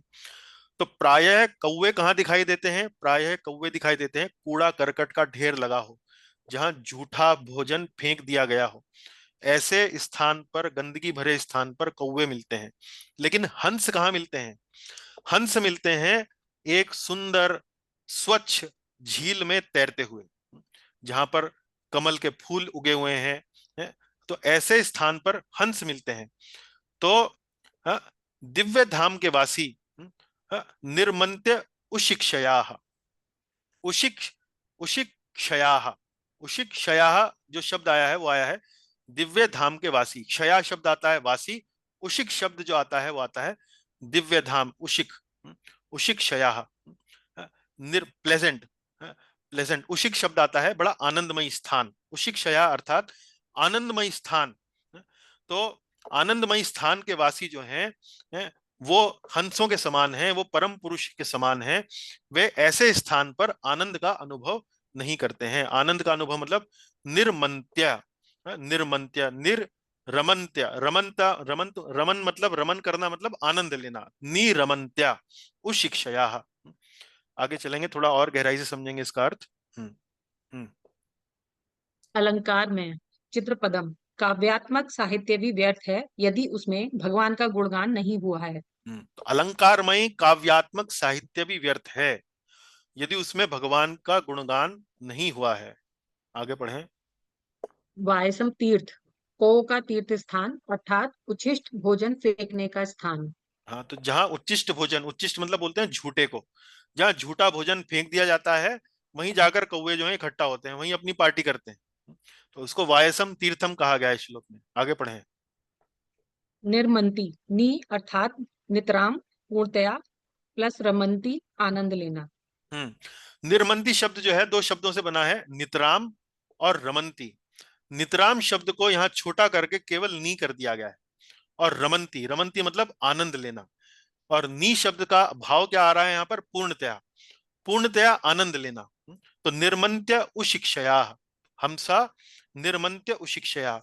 तो ऐसे स्थान पर जो हंस हैं, जो परम हंस हैं, जो साधु पुरुष हैं, जो भक्तगण हैं, जो भगवान के पहुंचे हुए शुद्ध भक्त हैं, वो ऐसे स्थान पर आनंद नहीं लेते हैं, ऐसे साहित्य में वो अपना मन नहीं रमाते हैं। हम्म। उशिक्षया, उशिक आनंद में, प्लस क्षया से रहने का स्थान। हाँ, तो उशिक मतलब आनंदमय होता है, शया अर्थात इसका अर्थ होता है रहने का स्थान। तो यहाँ चूंकि हंसों की बात आ रही है, तो आनंदमय रहने का स्थान का एक अर्थ यहाँ पर एक बड़ी आनंदमयी साफ सुथरी झील से भी इसका अर्थ निकाला जा सकता है। आनंदमयी झील, पढ़े माता जी यहाँ से। यदि हंसों के संदर्भ में लिया जाए तो उशिक्षया का अर्थ हो सकता है आनंदमयी झील। हाँ, लेकिन उशिक्षया का यदि आप अ, शाब्दिक अर्थ देखें तो शाब्दिक अर्थ है आनंदमय रहने का स्थान। तो हंस जो है, कहाँ उनके लिए आनंदमय रहने का स्थान क्या है, वो झील है। तो जो हंस हैं, उनका आनंदमय रहने का स्थान झील है। वो ऐसे जो ये कौवों के जो तीर्थ स्थान हैं, वो वहां पर रहने पर वो आनंद नहीं लेते हैं। पढ़ें आगे। वच, इसका अर्थ प्रत्येक वाक्य नहीं है अपितु इसका अर्थ है भावार्थ। अब यहाँ देखिए, श्लोक पर पीछे चलते हैं। न यद वचः, ये पढ़ रहे हैं आप, न यद वचः, जिस वाणी से। तो अब ये अर्थ यहाँ पर कैसे, किस संदर्भ में आया है। मान लीजिए आप श्रीमद् भागवत का कोई श्लोक पढ़ रहे हैं, और उस श्लोक में आपको विशेष एक व्यक्तिगत श्लोक जो है उसमें आपको भगवान की लीलाओं का गुणगान ना मिले, तो आपके मन में भाव आ सकता है कि अरे, अ, ये तो आरंभ में नारद जी जो वो कह रहे थे कि यदि किसी शब्द में, किसी श्लोक में, किसी वाक्य में यदि भगवान का गुणगान नहीं है, तो वह कौवों के तीर्थ स्थान के समान है। तो उस बात का स्पष्टीकरण यहाँ पर शिल विश्वनाथ चक्रवर्ती ठाकुर अपने तात्पर्य में देते हैं। वो कहते हैं कि वचः, वाणी, ये जो है यहाँ पर इस अर्थ में ना लिया जाए कि ये हर वाक्य के बारे में कहा गया है। वास्तव में इसका अर्थ निकाला जाए भावार्थ, कि कोई यदि आप अध्याय पढ़ रहे हैं, कोई यदि आप श्लोकों का समूह पढ़ रहे हैं, तो उसका भावार्थ क्या निकल रहा है, उसका वास्तव में जो वास्तविक अर्थ है, जो उसके पीछे जो भावना है उस श्लोक को लिखने के, वो क्या है। तो श्रीमद् पढ़े यहां से माता जी। हम्म। श्रीमद् भागवत में कुछ श्लोक ऐसे होंगे जहां भगवान का गुणगान दिखाई नहीं देगा, किंतु यदि व्यापक परिप्रेक्ष्य में देखेंगे तो सब कुछ भगवत विषयक ही पाएंगे। हाँ, तो कुछ श्लोक ऐसे होंगे जो अलग से यदि आप पढ़ें, उन्हें अलग करके पढ़ें, तो आपको वहां उसमें भगवान का गुणगान नहीं दिखाई देगा। लेकिन यदि आगे का श्लोक, पीछे का श्लोक, उसका उसको यदि आप पूरे संदर्भ जानकर यदि आप पढ़ेंगे, तो ऐसा कभी नहीं होगा, ऐसा आप कभी नहीं पाएंगे कि श्रीमद् भागवत में कोई भी विषय भगवान से संबंधित नहीं है। हर विषय आपको पता लगेगा कि भगवान से संबंधित ही है। आगे पढ़ें यहाँ पर। किंतु ऐसा अन्य पुराणों में देखने को नहीं मिलता है। वहां कई कथाएं ऐसी हैं जिनमें भगवान का कोई गुणगान देखने को नहीं मिलता। हाँ, तो कुछ अन्य जो पुराण हैं वहां पर ऐसा नहीं है। केवल भागवत पुराण ही ऐसी पुस्तक है जहां पर कोई भी अध्याय यदि आप पढ़ेंगे, तो उस अध्याय में वो भगवान से अलग होगा, भगवत विषयक नहीं होगा। ऐसा संभव नहीं है। तो ये अन्य पुराणों में नहीं मिलता है। अन्य पुराणों में कहीं आपको आ, हाथी की कहानी मिलने को पढ़ने को मिलेगी, कहीं किसी पक्षी की कहानी पढ़ने को मिलेगी, कहीं किसी पेड़ पौधे की कहानी पढ़ने को मिलेगी। और वहां जब आप उसके गहराई में जाएंगे तो पाएंगे कि वो भगवत विषयक नहीं है। जैसा कि पहले नारद जी कहते हैं, धर्म अर्थ काम मोक्ष, इन विषयों पर आधारित कथाएं भी आपको पुराणों में मिल जाएंगी। तो वहां ये इस बात का स्पष्टीकरण दे रहे हैं, वचः शब्द को आप प्रत्येक वाक्य के रूप में ना लें, बल्कि इसको भावना भाव अर्थ के रूप में इसका वर्णन आप समझें। तो देखिए चित्र देख लीजिए, कौवे कहाँ दिखाई देते हैं और एक हंस जो है वो कहाँ दिखाई देता है। तो इसी बात को यहाँ पर समझाया गया है। अब ये 12वां श्लोक, 11वां श्लोक पढ़ेंगे और फिर आज की कक्षा को यहीं विश्राम देंगे, आगे के लिए समय नहीं मिलेगा। तो ये श्लोक है, तद्वाग विसर्गो जनताघ विप्लवो, तद्वाग विसर्गो जन्ताग विप्लवो, यस्मिन् प्रतिश्लोकमबद्धवत्यपि यस्मिन् प्रतिश्लोकं वद्यवत्यपि नामान्यनन्तस्य यशोऽङ्कितानि यत् नामान्य अन्तस्य यशोऽङ्कितानि यत् शृण्वन्ति गायन्ति गृह्णन्ति साधवाः। श्रवन्ति गायन्ति गृह्णन्ति साधवः। लाल वाला पढ़े। ऐसा साहित्य जो जन सामान्य के पापमय जीवन में क्रांति लाता है। तद वाग विसर्गो जनता अघ विप्लवो। तो तद वाग, वाग मतलब वाणी, वाणी मतलब साहित्य। ऐसी पुस्तकें, ऐसी वाणी, ऐसी बातें, ऐसा साहित्य, विसर्गो, विसर्गो मतलब सृष्टि करना, ऐसी ऐसी वाणी की रचना करना, ऐसी साहित्य की रचना करना, जनता अघ विप्लवो। जनता अघ, अघ मतलब पापमय, जनता मतलब जन सामान्य, जो ऐसा साहित्य जो जन सामान्य के पाप में जीवन में विप्लव, विप्लव बोलते हैं तूफान, भूचाल, क्रांति, आंदोलन। तो ऐसा साहित्य है जो जन सामान्य के पाप में जीवन में क्रांति लाता हो। पढ़े हरा। जिसका प्रत्येक श्लोक ठीक से रचा ना गया हो। यस्मिन प्रतिश्लोकम अबद्धवत्यपि, और यद्यपि ऐसा साहित्य जिसका श्लोक जो है वो ढंग से ना रचा गया हो। ढंग से ना रचा गया हो मतलब व्याकरण की दृष्टि से उसमें दोष हो, बहुत ज्यादा अलंकारमयी भाषा का उपयोग ना किया गया हो, बहुत ज्यादा रसमयी भाषा का उपयोग ना किया गया हो, लेकिन ऐसा साहित्य जो जनता के जीवन में विप्लव, आंदोलन लाता हो। और आगे क्या ऐसे साहित्य की खास बात है, नीले में पढ़ें।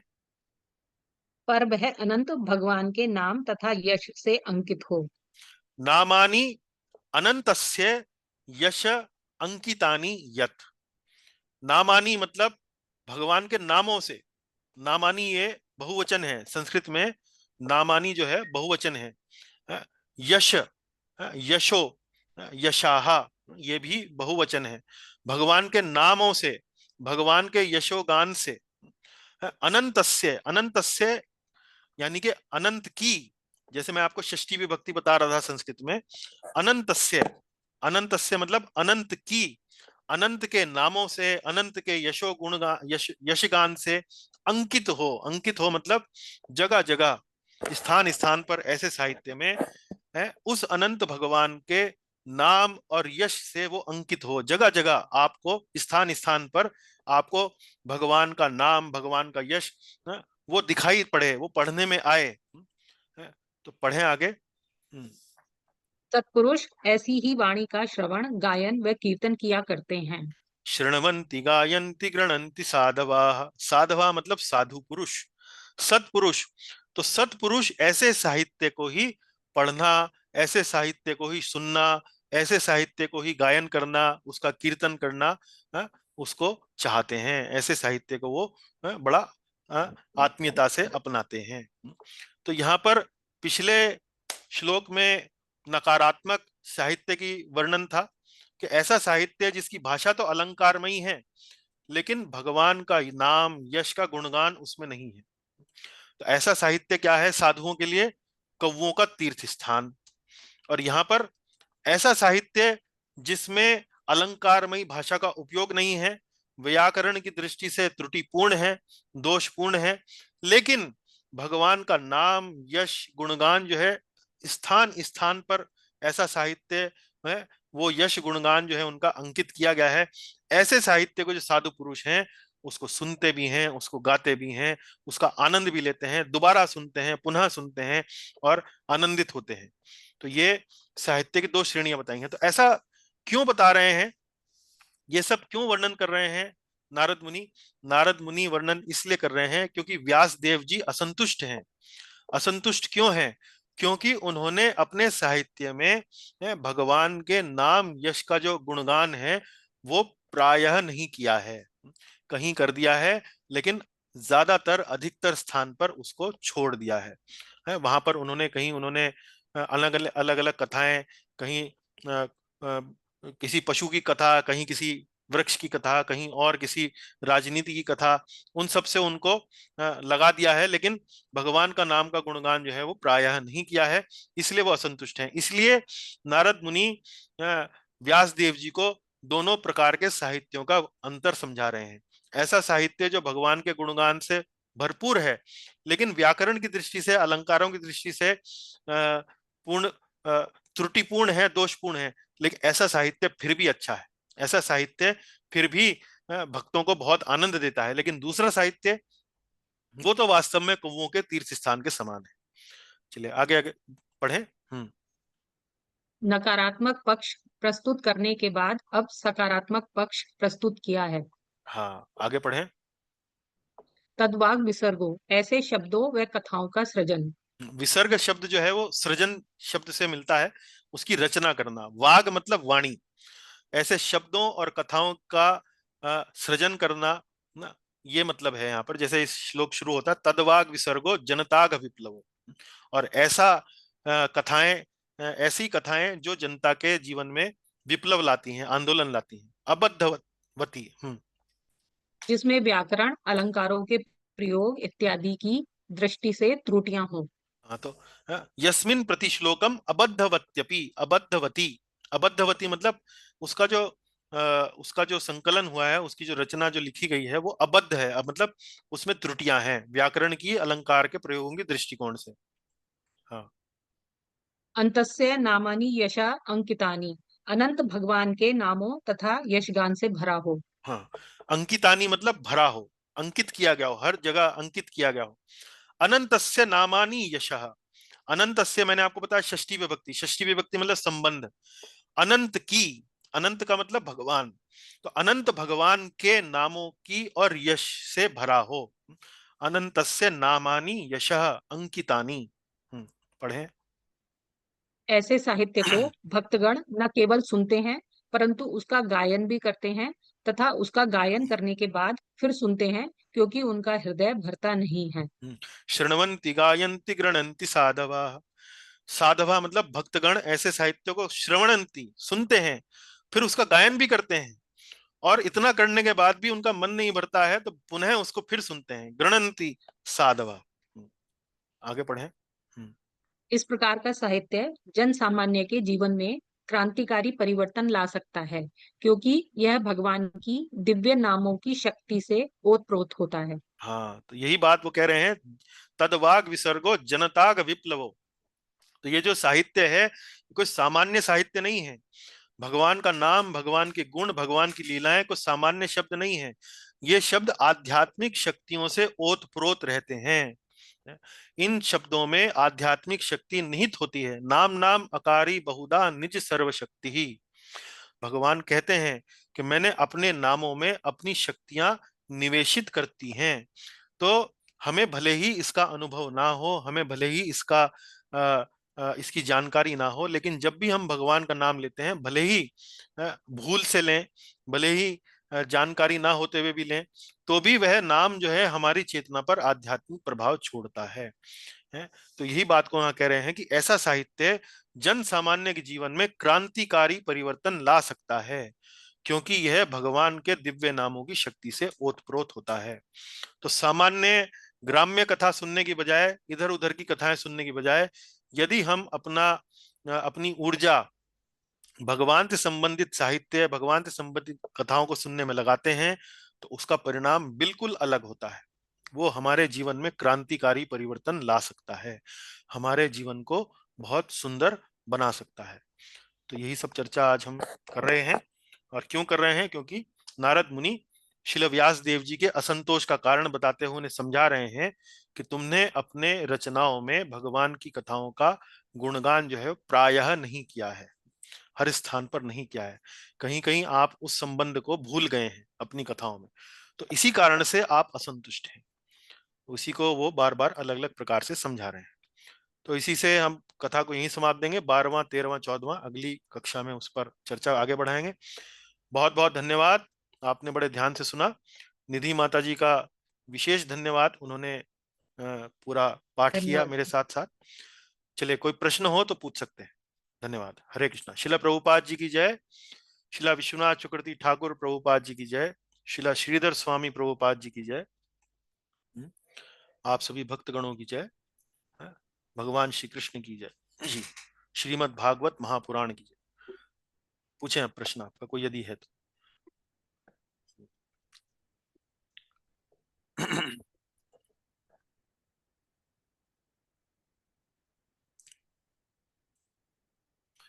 चलिए, यदि कोई प्रश्न नहीं है तो हम कक्षा को यहीं विश्राम देंगे। अगले बुधवार पुनः उपस्थित हों और पुनः हम आगे और इस बारे में आगे चर्चा बढ़ाते हैं। आपका बहुत बहुत धन्यवाद। हरे कृष्ण। हरे कृष्णा प्रभु जी। हरे कृष्णा प्रभु जी। हरे कृष्णा जी। हरे कृष्णा। हरे कृष्णा प्रभु जी। हरे कृष्ण माता जी। हरे प्रभु जी। हरे कृष्णा। हरे कृष्णा। हरे कृष्णा प्रभु जी। हरे कृष्णा। जी प्रणाम। प्रणाम माता जी। हरे कृष्ण। चलिए, बंद करते हैं। हरे कृष्ण।